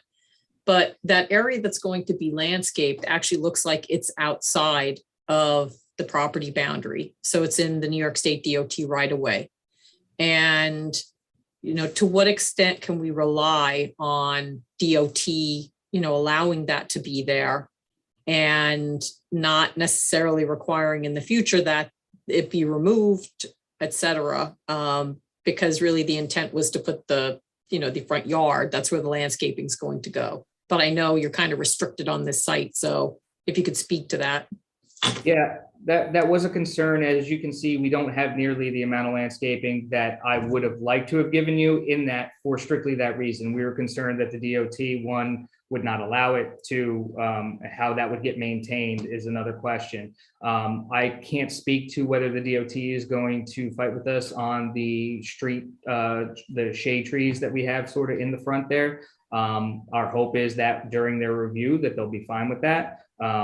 But again, and you sort of pointed it out, this is a very compact site, and it's very difficult to get an additional yard in the front of that building when we've already kind of given every vehicular path and sort of minimized it to what is basically code allowed. All of our aisles are pretty much at the minimum for code allowance. So we're just kind of trying to do our best. As you mentioned, one of the things we picked up was those north and south entrances, try to get those a little beautification there. But I can't promise that in the future the DOT wouldn't or could ask to change those plantings in the front. Okay. Yeah, it'll be great to have consultation, obviously early to know what they'll even allow. Right. I'm glad you mentioned the second floor, because one of my questions was, is that habitable space and was it going to be occupied? So that actually is a habitable space that's going to be used for offices for the facility. The canopy area, and again, just by virtue of the site, it's kind of narrow at 30 feet. And so you can have one really vehicle by each of the pumps. Do you expect, or have you had any experience or looked at the site from a queuing perspective, if someone wants to queue behind one of these, vehicle at a pump, is it a problem in terms of the circulation? Do you anticipate any issues? I don't, it's hard to determine that once this is expanded, the amount of volume that he'll get. We know what he gets now. This is more than sufficient, obviously, because he only has 2 pumps. It is designed so that you can come into the site. You can easily come into the site, and even if somebody were to stop here and get that 1 car queued, you can then progress around the site and continue to queue around it. So because we have the ability of accessing it from different directions, we do have the ability to have a couple cars in queue while we're seating the 8 other customers. Okay. One of the things that was picked up is the lighting levels underneath the canopy seem high. At points, they're over 20-foot candles. And you'll note, in general, illumination levels of 10-foot candles at a canopy are adequate. So we also want to make sure that the lighting is recessed. It looked like from the design it would be, but we obviously don't want them popping out from the canopy. They should be up into the canopy, but also to examine whether those light levels can be brought down and to just confirm what the Kelvin values are, because the town's been trying to stay at 3,000 or less to have a warmer appearance. And then just in terms of elevations, I had some comments that were, again, discussed informally. One is there a south elevation? I think we had the northeast west, but I don't know if we had a south elevation for the building. There was a question whether the stone could be extended across the facade rather than having the plate glass go to the bottom. That was one question. Can muntins be added to create sort of this multiple pane appearance in the glass? There was a discussion a little about how sometimes windows in gas stations end up being a repository for many, many signs, which there are, I think, regulations. Tad could speak to that in terms of how much window area you're allowed. But, that might help a little bit. We talked about the canopy lights being recessed.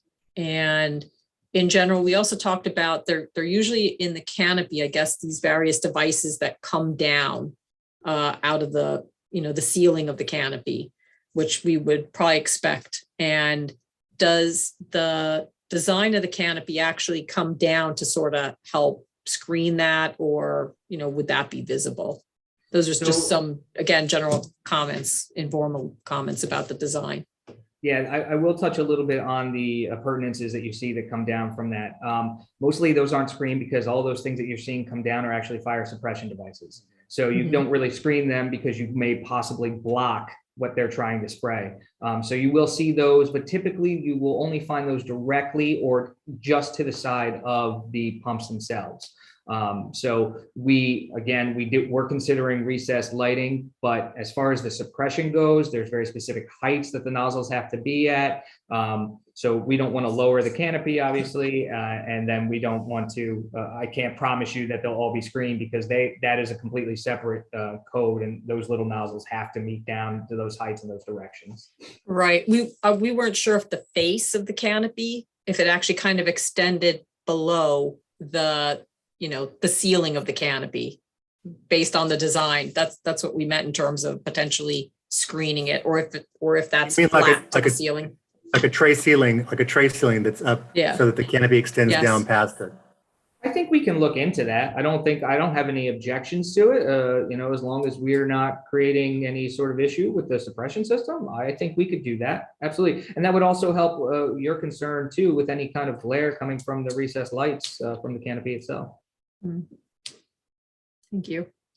Those are highlights. There are other comments. I did send them to your office, and again, preliminary comments from some of the preliminary discussions we've had. Thank you. Thank you, Bonnie. Mr. Zatero?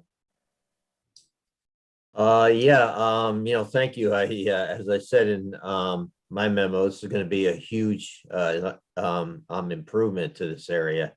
And just from an engineer, you guys did an awesome job as far as the elevations and the canopy, like really, really nice.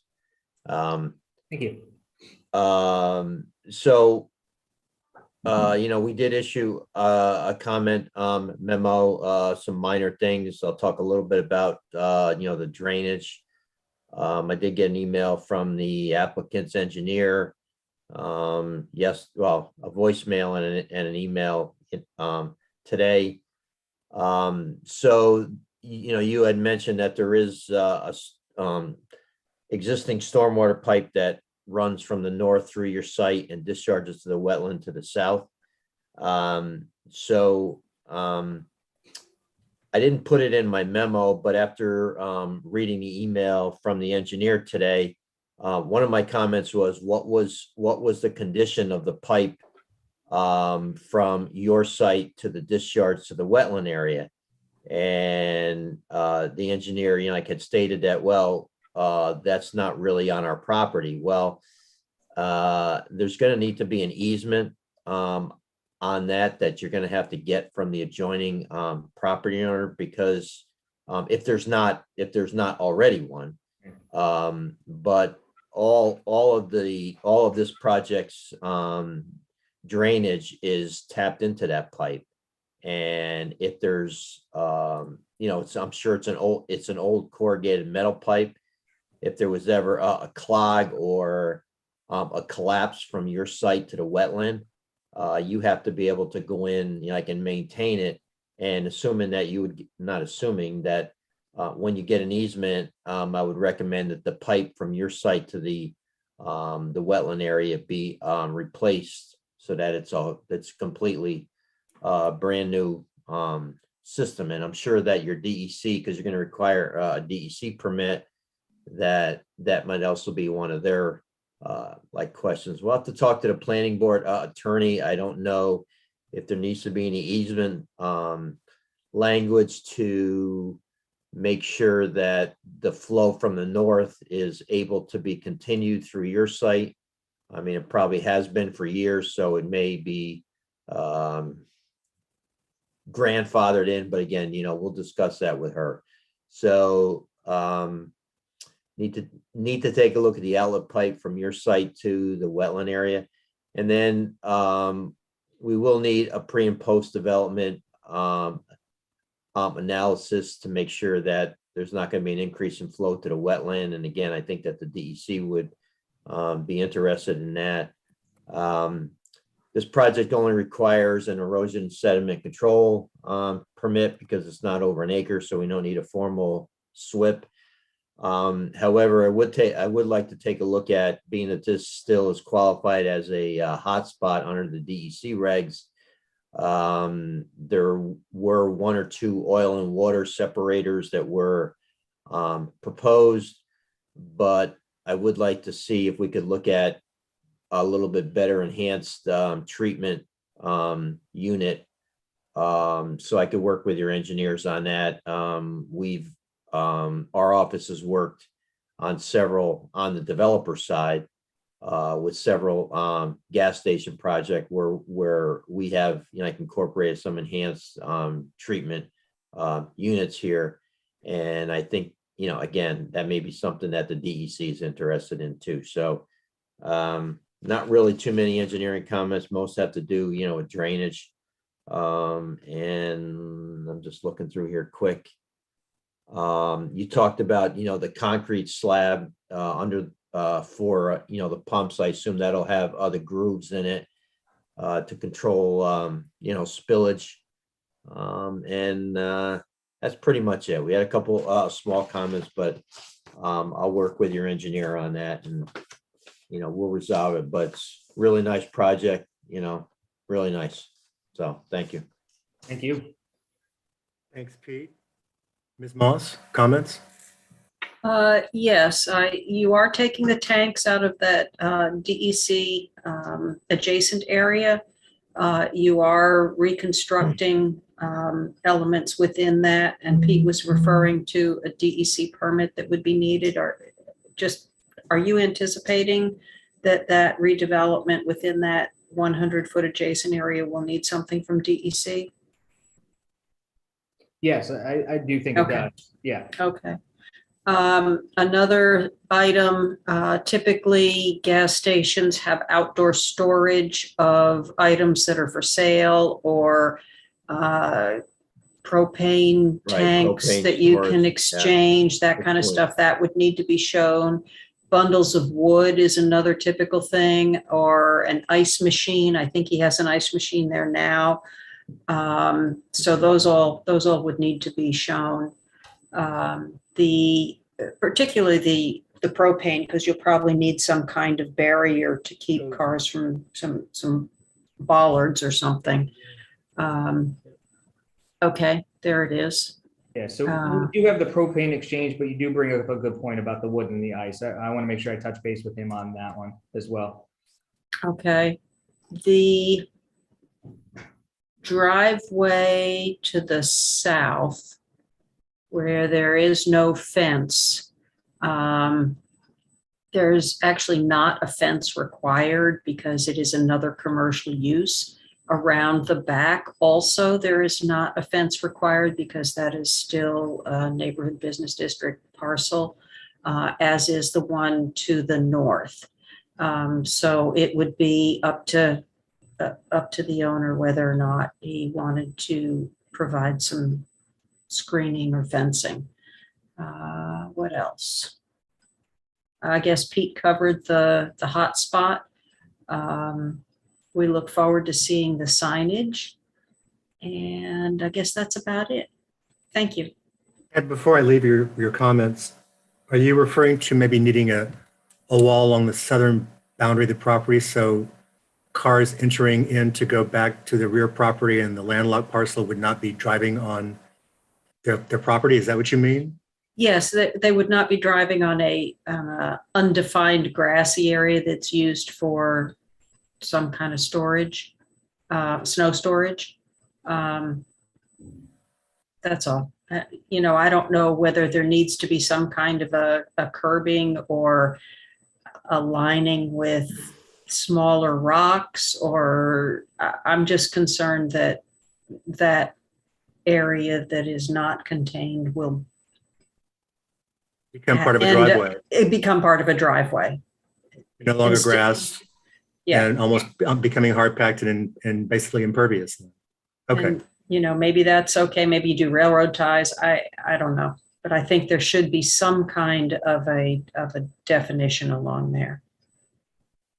Okay, yeah, I think that's a great point, and we'll discuss it with the owner. And I think that we can certainly come up with something that is visually appealing, but does enough of a job without becoming a true fence. Right. To stop them from driving on the grass and seeded areas. I think it's a great point.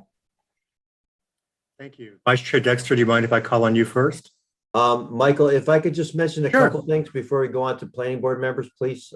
Thanks. Sure. So one thing I should have added was someone had touched upon the layout of the pumps in relation to the building. This is pretty much the same as the speedway that's in the southern part of the town. And it works okay. It's a little tight down there, but I think that for the most part it works. And if I remember right from that application, we spent a lot of time on the fire suppression system there. And, the looks and, we didn't want it to be just these things hanging down all over the place. So maybe we could all revisit that, and the applicant could maybe take a look at, the speedway. And I think that we were pretty happy with the way that one had turned out also. So. Thank you. We will. Michael, I guess I have something else. Speaking of speedway, the new, they're not pumps. What are they called? They're not service. Anyway, the new stations that announce the grade and the price of the gasoline that is on the unit cannot have words internally lit. So I just want to caution about the units that are utilized there are limited as to what kind of messaging can be on them, what kind of digital messaging can occur on those. And if there is a a PA system or a communication system, or an announcement system, or playing music or any of that. That's also got to be identified on the plan. Thank you. Brandon, I believe what Ms. Moss was referring to is you can, under our code, the actual price, and I think the word cash versus credit can be lit, but nothing else can, because there's a No project- words, no No words. just the prices. There's a request from a fueling station owner to have more or less TV advertising on the pump. And our code would not allow that. That's what Ms. Moss is alluding to. So just make sure that your client understands that. You guys don't want gas station news. Got it. No, Listen, when I go into the city these days, which is rarer and rarer, but to spend the night, as I walk along, every wall surface, I mean, every surface that's a plane is now flashing something at me. Telephone lines, just a telephone pole now has things on it that it's, I feel like I'm in the original Blade Runner. It's kind of a visual assault when you're there. Yeah. That's just my personal opinion, sorry. At any rate, Vice Chair Dexter, comment. I am really happy to see this being done. This is great. And you have done a really nice job. And I was racking my brain because we now have had a number. There may not be any gas stations that we haven't redone at this point in Hyde Park. I'm just thinking. But I wanted to know, so you got me thinking about this, your landscaped island there. And from what I can tell, we only have, they wouldn't allow it at the Deerview Deli one. They would not allow any trees there. They did not allow any at the mobile, at the corner of East Park and 9G. They wouldn't allow that. Can I share my screen? Yes.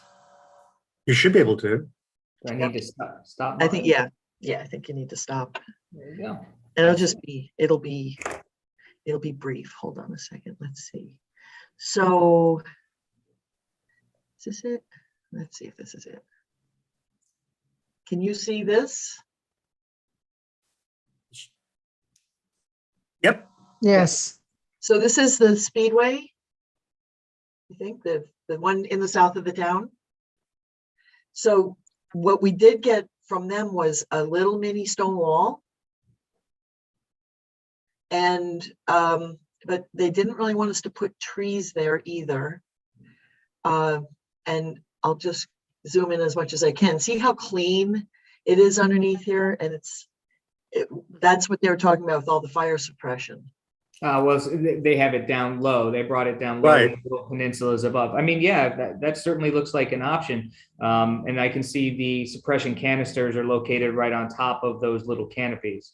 Yeah. So if that's a look that you would prefer, I think we can find a way to integrate that. And then the only other thing I wanted to show was, so this is the one right in town here, right at the Route 9 in Pine Woods.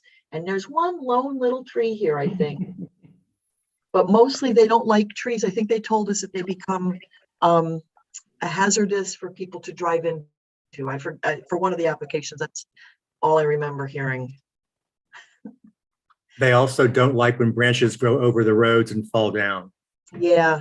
So I think you've done a really smart job there. And again, our consultants are always just so good at finding, some of the technical details, and my colleagues are usually much better at finding any aesthetic details. So I'm going to pass the baton to the next person. I don't think that's actually true. Let me try with our other Vice Chair Oliver, comments.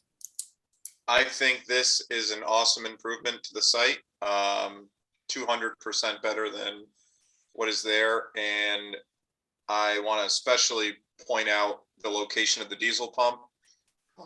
Owning several pieces of equipment and a diesel vehicle, getting to the gas pumps when they're blocked with cars is difficult, and maneuvering around them is also difficult with trailers and equipment, etc. So I think that's really great for the site. And then that back driving lane should be, really, really nice for larger vehicles and trucks. So thank you. Thanks, Chris. I agree. Mr. Gercio?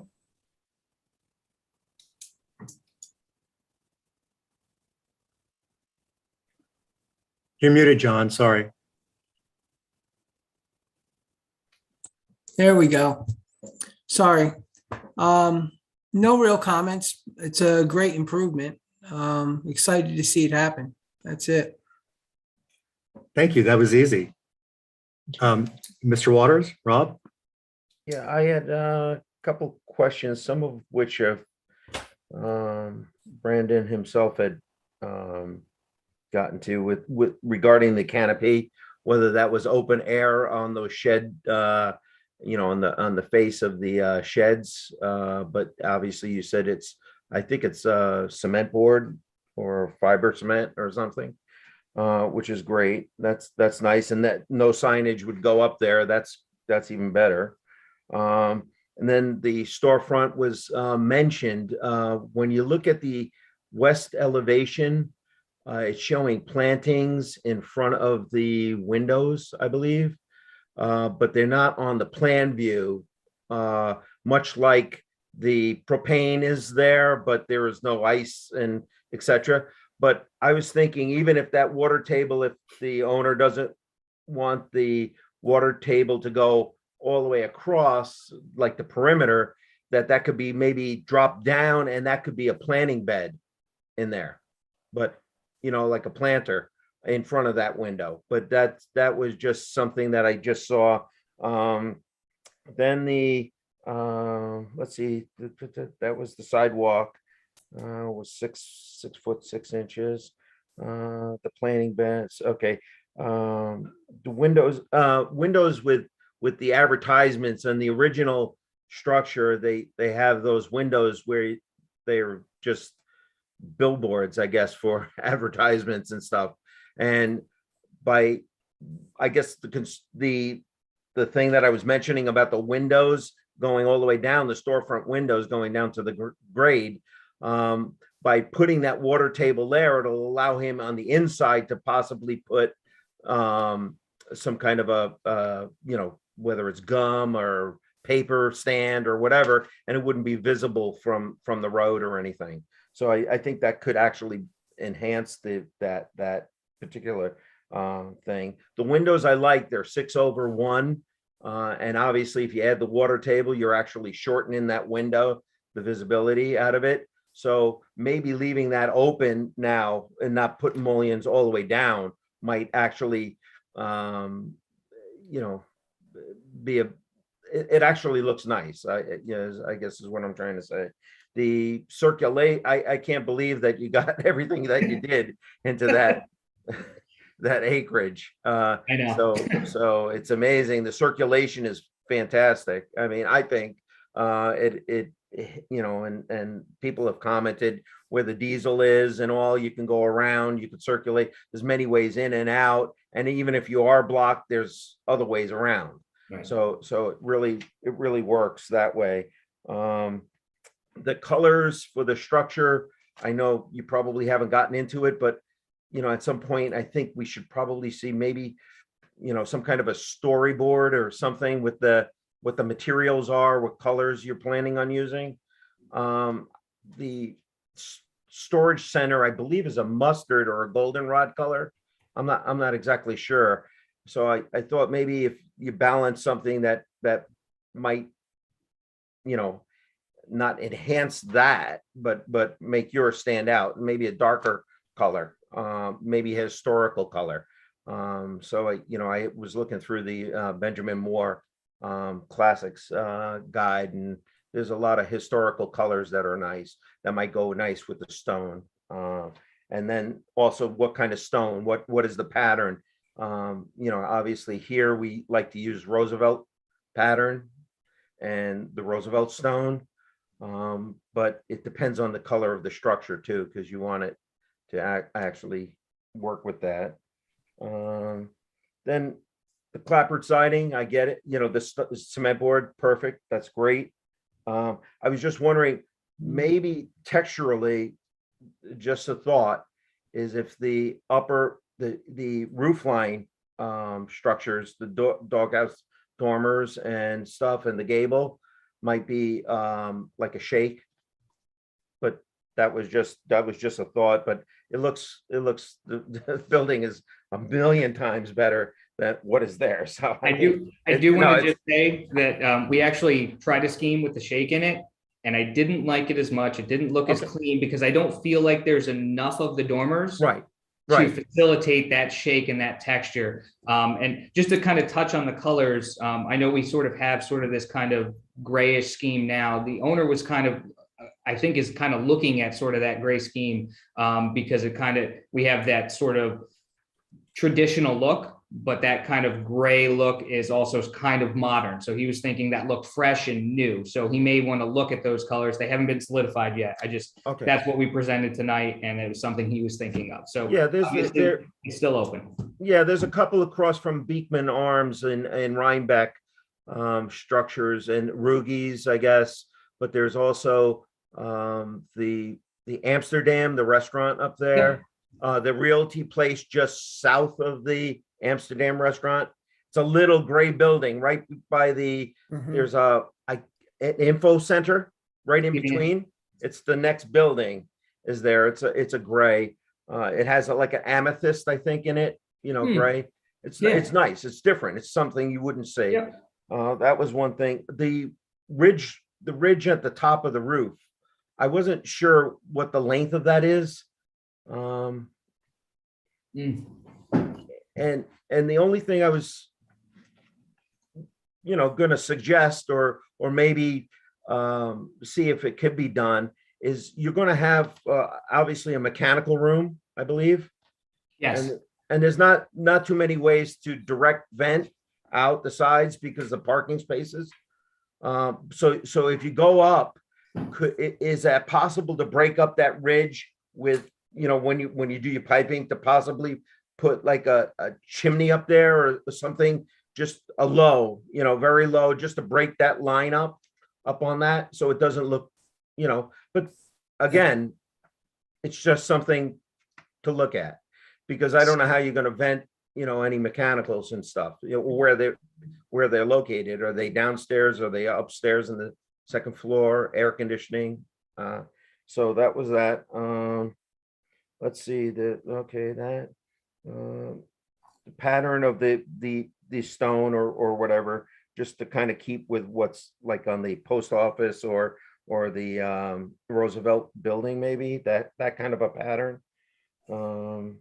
And let's see, I think that was really that was it. I just, I was amazed at how much you got into that structure, and it just changes that whole, it's going to make everything else look, antiquated. So this is very nice. We could stick with the free-for-all traffic pattern. I could get rid of that center island, let anybody come and go. So exactly. Yeah, we did think that was one of the biggest issues, at least mine personally, with the site. It's crazy. It's absolutely crazy. Yeah, DOT would not give you a work permit in this mission. As you know, they're not going to let that continue on like that free for all, as you called it. No. Rob, that was very thorough. And just so you know, I think I starred 5 comments I'm going to be repeating. So thank you. Stephanie, you're going to bring up the rear, so to speak. Okay. Actually, that'll be. Well, it's actually easy to do. I actually just want to reiterate three sets of comments in particular. First of all, Brandon, I want to thank you. It was a great presentation. It was so clear and complete, in addition to doing a great job in designing, this new project. So I thank you for that. I loved Rob's ideas, especially, many good ideas now, but I wrote my note earlier about the water table coming across. You brought that up last week. I thought it was a fabulous idea. I won't even mind it was a touch higher, because you do store stuff on the inside, on the other side, like gallons of antifreeze and all that stuff we don't want to see.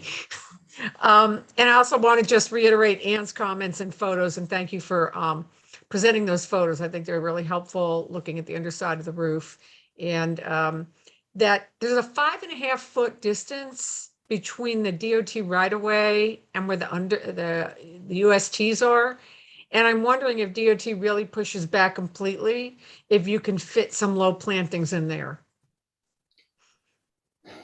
So those are my comments. Just I'm really excited and just so happy to see this. Great, thank you. Yeah, well, absolutely. I guess my only response to that would be, let's see where the DOT goes. You know, I didn't really consider the low plantings, and even the sort of that little landscape wall is something that we may be able to fit in if we juggle some things around. So, you know, let's see what they come back with, and we'll adjust.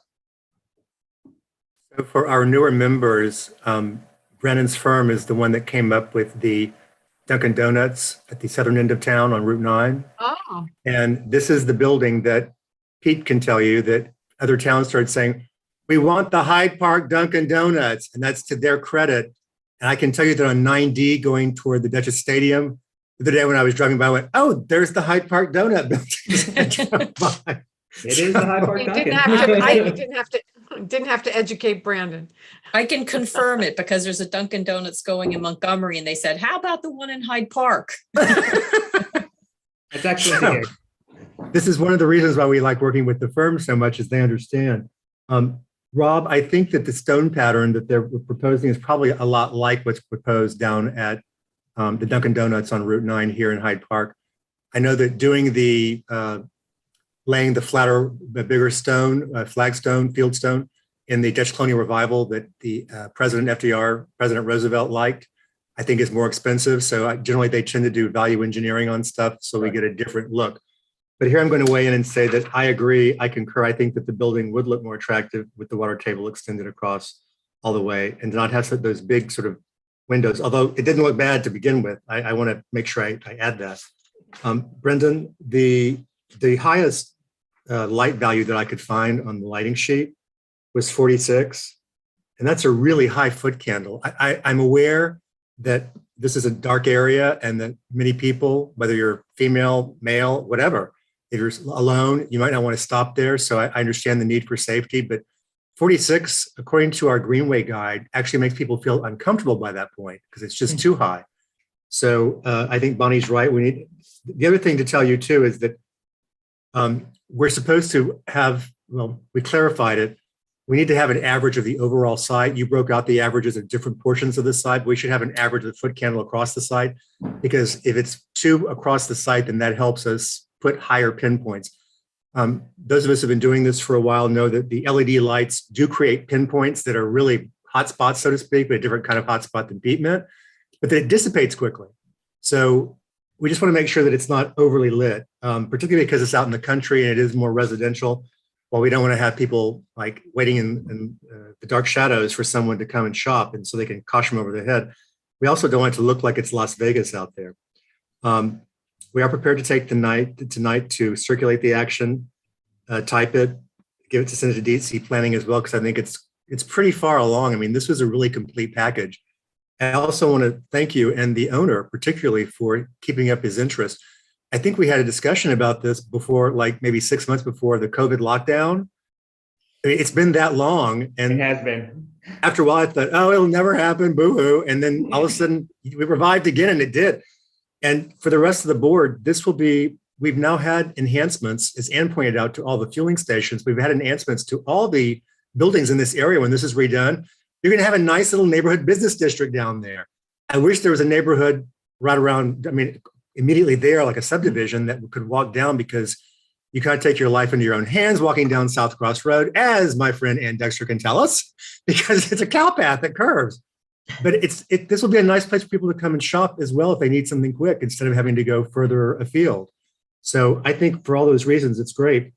The other comments I wanted to just highlight were, I think our code, when I went through all the site plan stuff recently, you're supposed to show on elevations any vents or anything else, and we don't always get that. So when Rob was talking about adding a chimney or something more attractive, we should at least see where they're going to be to see how visible they are, any venting of your equipment that's up at the top. Hold on, my lighting, sorry. I also think that when you said gray colors, Brendan, I just looked at my plans. I don't have any colors shown. That's why I didn't know what colors they were. You said two-tone, but you haven't labeled a color for the shingles or for the side.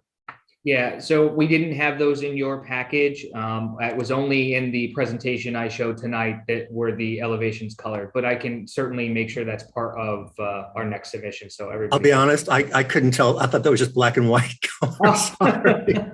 It's such a muted gray that it didn't really pop out to me. The grays that tend to pop out are the ones we see up at the new town center, where it's a dark gray. It has that sort of, if I'm not being masculine and toxic, it has sort of a masculine feel to be, very tailored look. But the colors of the buildings near you, there's maroon, or at least a dark red for Dr. Howard Mintzer's veterinary business there. And then actually the storage place is no longer mustard or faded tobacco leaf, Rob. It's actually a dark chocolate. So you have a number of colors that are kind of play off of, but they're both darker and richer colors, if that makes any difference as you're going along. But I had to echo basically what my colleagues have said, including our consultants. This is a dramatic transformation, and I can't wait. Ever since you showed me the plans way back when, I think you had to go then back to the sanitary engineer to figure out septic, but you'd already kind of given us a look. I was like, whoa, I can see it happening. And now I can actually see it happening in my head, like so many nice things have had. I want to thank you. Some of the board members know, I think I copied our two vice chairs. There was a discrepancy in the environmental assessment form. One page had 1 acre of the site and the other had 0.72. And I'm like, it didn't grow from 6 pages down. So you corrected all the errors that were in there so we can actually use that to circulate over to DC planning. And otherwise, I'm really happy. I also starred Tad's comment. I don't know what you want to do. I do think it's important to not allow any drivers who are accessing the rear properties to just wander over onto your site, because it's not going to make it as attractive. But I don't know if you want to go to the expense of putting in a fence or something. Maybe that's where you put in boulders or something as well.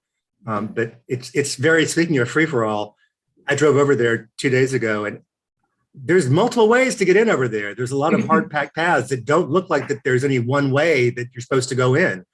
And part of it is on your property, I could tell. So, or not yours, but your clients, I should say. So at any rate, we're prepared, as I said, with a resolution tonight to get this started, because you can tell we're that excited. And I believe this will be introduced by Board Member Waters. Whoops. Actually, it's me. But is it? Sorry, I didn't look very carefully. Sorry. All right. I'm doing this and I'm doing this.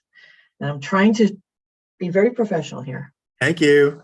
The Town of Hyde Park Planning Board resolution classifying the action and referring the application to Dutchess County Department of Planning and Development for the Hyde Park Quick Stop Project. Resolution number 2022-10. Whereas, now therefore be it resolved that the planning board hereby, 1, classifies the project as a type 1 under seeker, 2, declares its intent to serve as lead agency in a coordinated review of the project and directs its secretary to send notice of its intent to all involved and interested agencies, and 3, directs its secretary to refer the site plan to the Dutchess County Department of Planning and Development pursuant to section 239M of the General Municipal Law upon receipt of a revised EAF. I'll second that, Chris Oliver. Thank you, both vice chairs. Any further discussion? All in favor, please raise your hand and say aye. Aye. Motion carries unanimously. Thank you. And just because the resolution's off, the involvement interested agencies for the record are New York State Department of Environmental Conservation, New York State Department of Transportation, DC Department of Behavioral and Community Health, Dutchess County Water and Wastewater Authority, the Hyde Park Zoning Board of Appeals, because they're seeking 3 variances. And the interested agencies are the Town of Hyde Park's Conservation Advisory Council and Roosevelt Fire District. But I think that everyone's going to be pleased with this, to be honest with you. I don't know how you wouldn't be. I hope so. So, colleagues, do you want to try to set a public hearing on this? I don't think we asked for a lot of new information that's gone through. For that matter, the EAF was already revised. I changed that yesterday, but we don't have the paper packets to circulate yet, but they're going to be in there. So would you like to consider setting a public hearing for the second meeting in April? I'm fine with that. I'll make that motion. I'll second Thank you. Chris Oliver.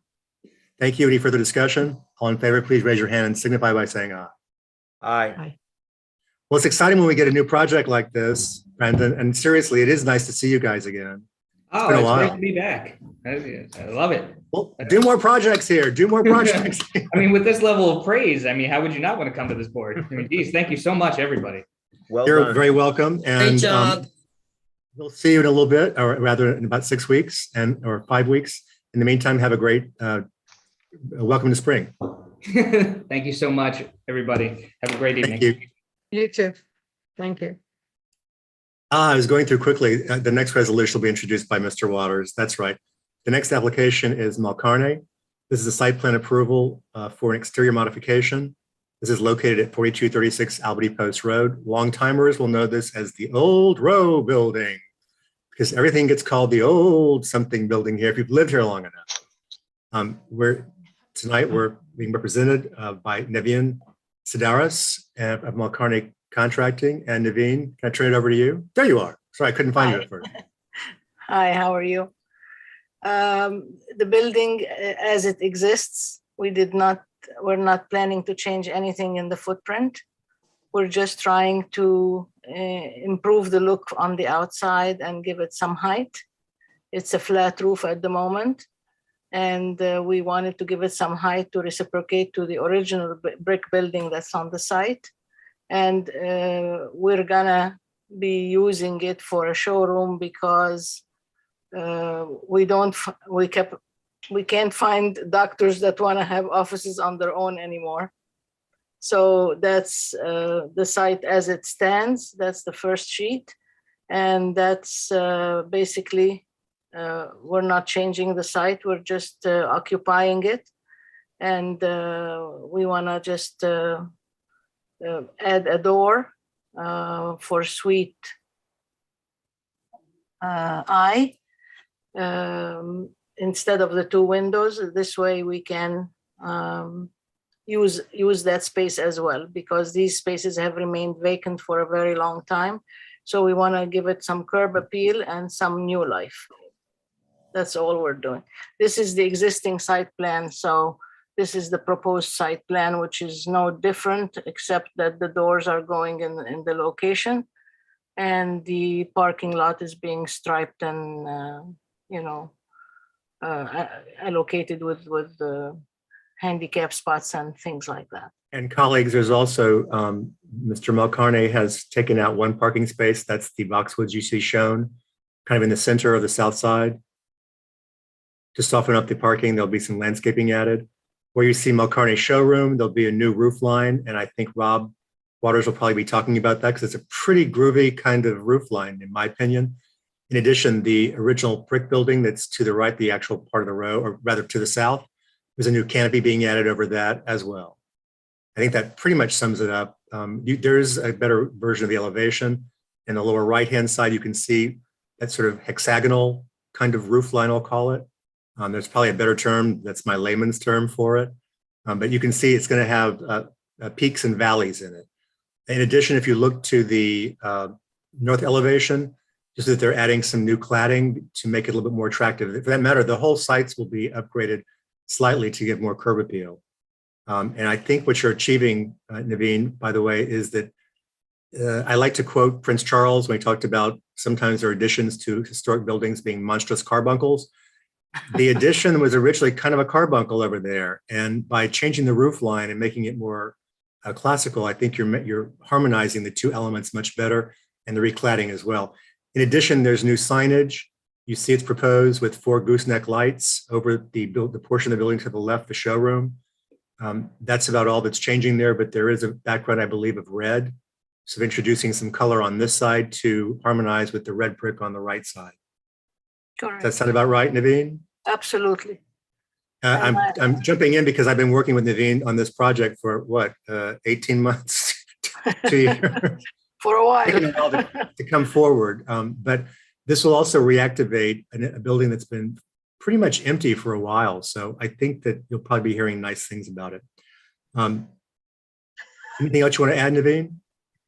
I submitted some samples of the treatments we're going to use on the exterior and the colors.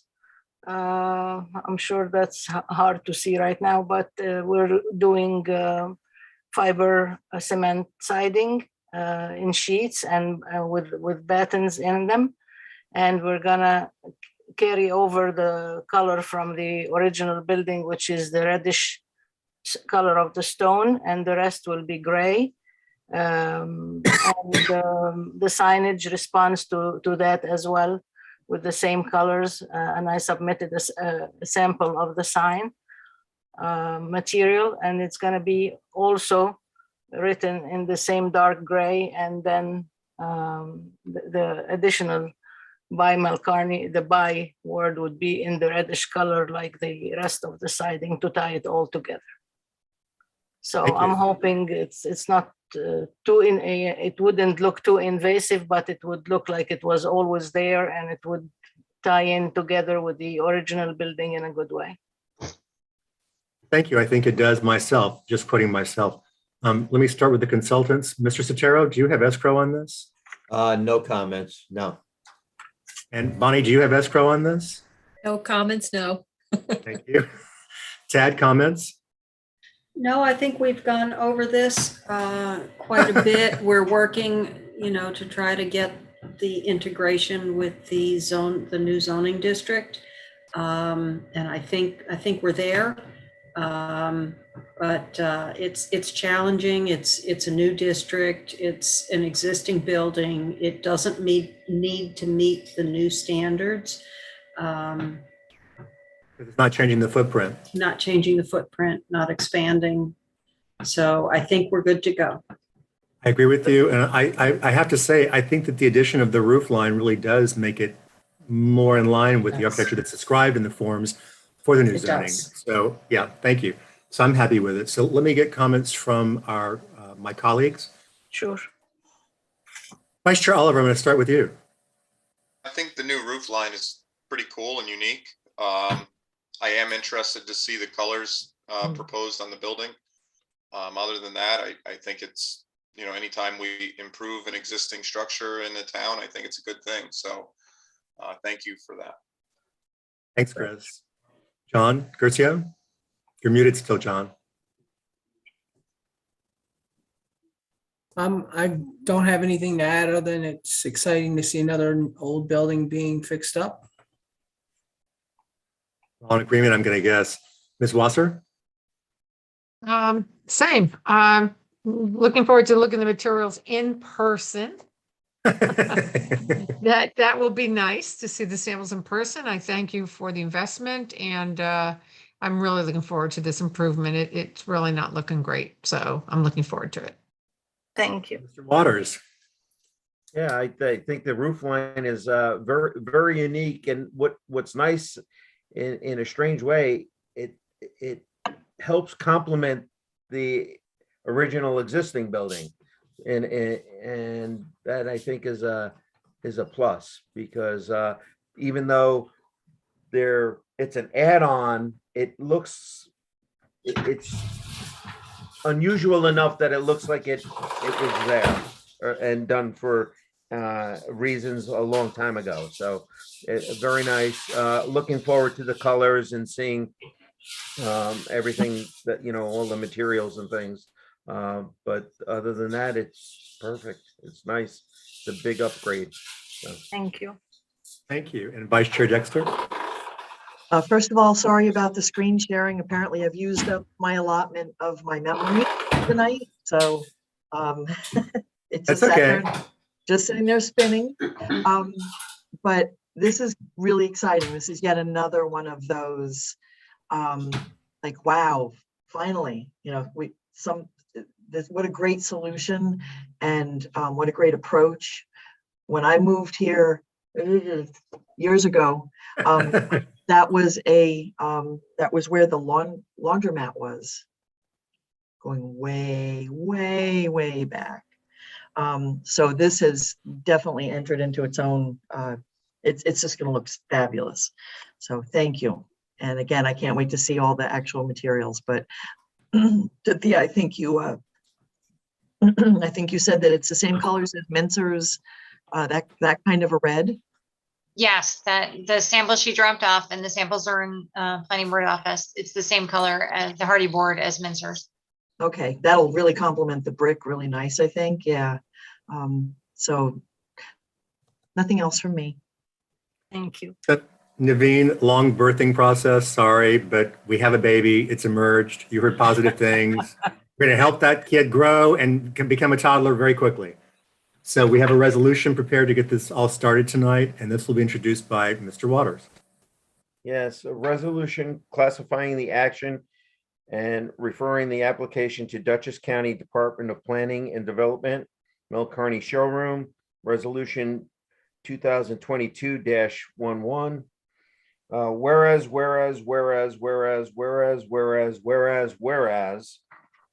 now therefore be it resolved that the planning board hereby, 1, classifies the project as a type 2 under SECRA, and 2, directs its secretary to refer the site plan to the Dutchess County Department of Planning and Development pursuant to section 239-M of the General Municipal Law. And Stephanie Wasser. Any further discussion? All in favor, please raise your hand to say aye. Aye. Aye. Motion carries unanimously. And sorry, making a motion to set the wait, was that in there? Yes. Yes. Yes. So we're all set. Sorry. Then Naveen, we'll see you in early April. Okay. And Well, no, did we? No, we do have to move. make the motion for the public. that's I didn't think it was in the resolution when I No, read I it. thought- So No, I move that we set a public hearing for Mount Carney Showroom for April 6, 2022. I second that. Rob Waters. thank you. All in favor, please raise your hand and say aye. Aye. Aye. Sorry about that. I hadn't looked at the resolution since I looked at it yesterday morning, but I didn't think it was in there. So Naveen, we'll see you in early April. In the meantime, have a great few weeks, and Cynthia will work with you about getting the packets to send it, the packet to send over to DC Planning. I'm all set. Already have it. Oh, then we can get it going. Well, I told you that I did all that with Cynthia already. that baby's going to be a 6-year-old before you know it. So great, finally. Well, enjoy your corned beef. Thank you very much.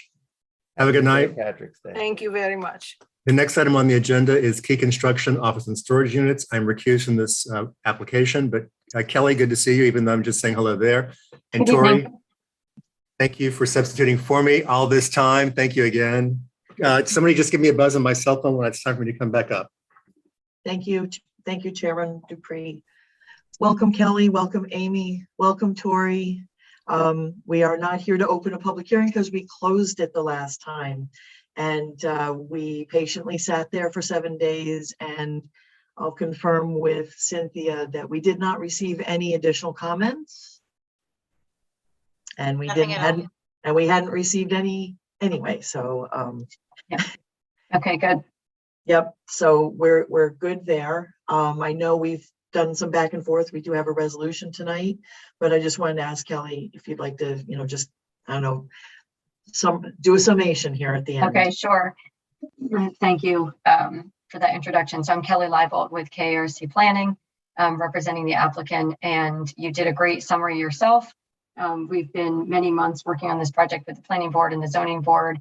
I think we've addressed all of the comments at this point that the planning board has raised. We've received our area variances. We did amend the phasing plan. I know there were some questions and there was actually some typos on the phasing plan. So we did amend that and get that to the town, and that'll be included in the final submission set. The same sort of issues that we talked about last time is we're still waiting on DEC, which this is just unprecedented, but not unlike other applications, DOT and the health department. The health department, again, is relatively easy. We just can't do deep tests. So there's one more deep test that we need to do, or perk test. And until the frost leaves, which hopefully after this week we're close, we can do that last deep test, and hopefully that's finished. DOT is just a process. I'm sure we'll be there soon. And DEC, I don't know. So we're doing the best that we can to try to get an answer. But it's, when it's ready and we'll be finished. So with that, there's nothing else I think that we have that's outstanding. So I'll turn it over to you. Thank you. Yeah, and we're hearing unilaterally now that every application that needs anything from the DEC is experiencing, I think the term you use is perfect, unprecedented delays in a process that needs a 30-day turnaround. Yes. It's taking 300 days. So Yes. it's Yep. just, It's unfortunate. it is unfortunate. So, and our resolution does address, the fact that if any of these things require any kind of site plan amendment, we'll just bring it back and pick it up. Okay, understood. So, Thank you. I'm just going to go around the horn and Pete. No, I don't have any comments, Ann. I think that, we're all set to go. Great, thank you. Ms. Franson? No comments. Thank you. Oh, thank you. Tad, The applicant turned around and corrected the typo very quickly. Thank you. yeah, that was great. And I'll just go through my colleagues here. Ms. Wasser? No comments. Looking forward to it, starting. Great. Mr. Waters? No comments. Mr. Gercio? No comments. Okay. Mr. Oliver? No comments. And Ms. Kane? No comments. Thank you again for standing in, and this was a great application to see from start to finish. So, Great. Thank you. So if there are no more comments, we do have a resolution prepared. Great. And let me pull it up here, and I believe Ms. Kane is going to read that. Let me find it first. Hold on, it's here somewhere. Here it is. There we go. Ready? Yep. Okay, so resolution to grant site plan approval at 1234 Route 9G for Key Construction dated March 1st, 2022. Whereas,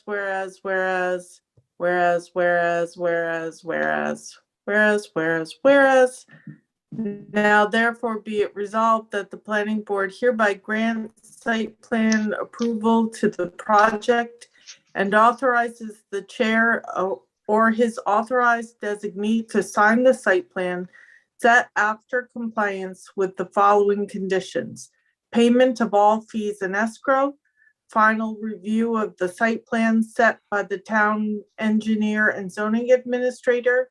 All LED lighting shall be a maximum of 3000 Kelvin. Approval of methods of water supply and wastewater disposal from Dutchess County Department of Behavioral and Community Health. The site plan shall be revised to comply with any conditions of said approval. Issuance of a permit from the New York State DEC for encroachment into the 100-foot adjacent area. The site plan shall be revised to comply with any conditions of said approval. Issuance of a permit from New York State DOT for approval of the driveway entrance. The site plan shall be revised to comply with any conditions of said approval. Approval of stormwater pollution prevention plan and stormwater management permit by the town engineer and stormwater management officer. Revision of site plan set as follows. Update the wetland boundaries on the site plan to be consistent with the validation map. Be it further resolved that should the issuances of any permit set forth above necessitate revisions to the site plan site, the zoning administrator may refer the site plan back to the planning board for review and approval. Be it further resolved that prior to zoning administrator authorization of building permit, the the applicant shall provide the planning board with a PDF of the fully signed site plan set. Is there a second? I second it. Thank John you. Garcia. Thank you so much. Is there any discussion? I'll All be in changing favor? the date to the 16th. That's all. Thank you. I Thank was you. wondering about that. Thank you. Any other discussion? All in favor, please raise your hand and say aye. Aye. Aye. Passes unanimously. Kelly and Amy, thank you so much. Thank you very much. And I This hope board is we- always a pleasure to deal with. You Always. really are. I've been with you guys for many, many, many years, and Yep. it always is a pleasure. So thank you very much. I guess we'll probably see you in person next month. Sounds Yep. good. All right. Take care. Next up, Congratulations. coffee. Thank you. Bye-bye. Bye. Good night. Right. Just texted, there he is. Miracles of modern technology for communication. Good night, guys. Good night, Tori. Thanks again, Thank you. Tori. Congratulations, board. I didn't hear any of that, but I know that it was an approval. So delighted because this is going to be a great project, I think, to where it's going in particular back there with the old 9G drive-in. The next application is an extension of time which to meet conditions for signature or approval. This is for Dollar General located at 1 East Dorsey. Ms. Majanowski is here tonight. I explained to her that I believe we all know what the problem is, and that is that they discovered that there's polluted water. It's going to require backwashing and filtering. That their septic capacity isn't exactly tailored to that, so they're still working with the Department of Behavioral and Community Health on this. Karen, do you want to add anything? Everyone, nice to see you. Thanks again for the time this evening. I think that sums it up pretty much perfectly. Less than ideal water quality, but we'll get through it, and we'll have one of the fanciest water treatment systems you've ever seen. Oi. Please thank your clients for their continued interest in doing this project. When I first heard from Pete what was encountered, I thought, oh no, this is going to sink it forever, and it hasn't. So thank them. Thank you. I'll pass the Anybody word have any along. questions? Anybody have any questions of Karen or of me? Then I believe the resolution is prepared, and it's going to be moved by Mr. Guercio tonight. Yes, I moved vote on it. There we go. Did you hear me? There you go. Okay. Sorry, I'm reading it.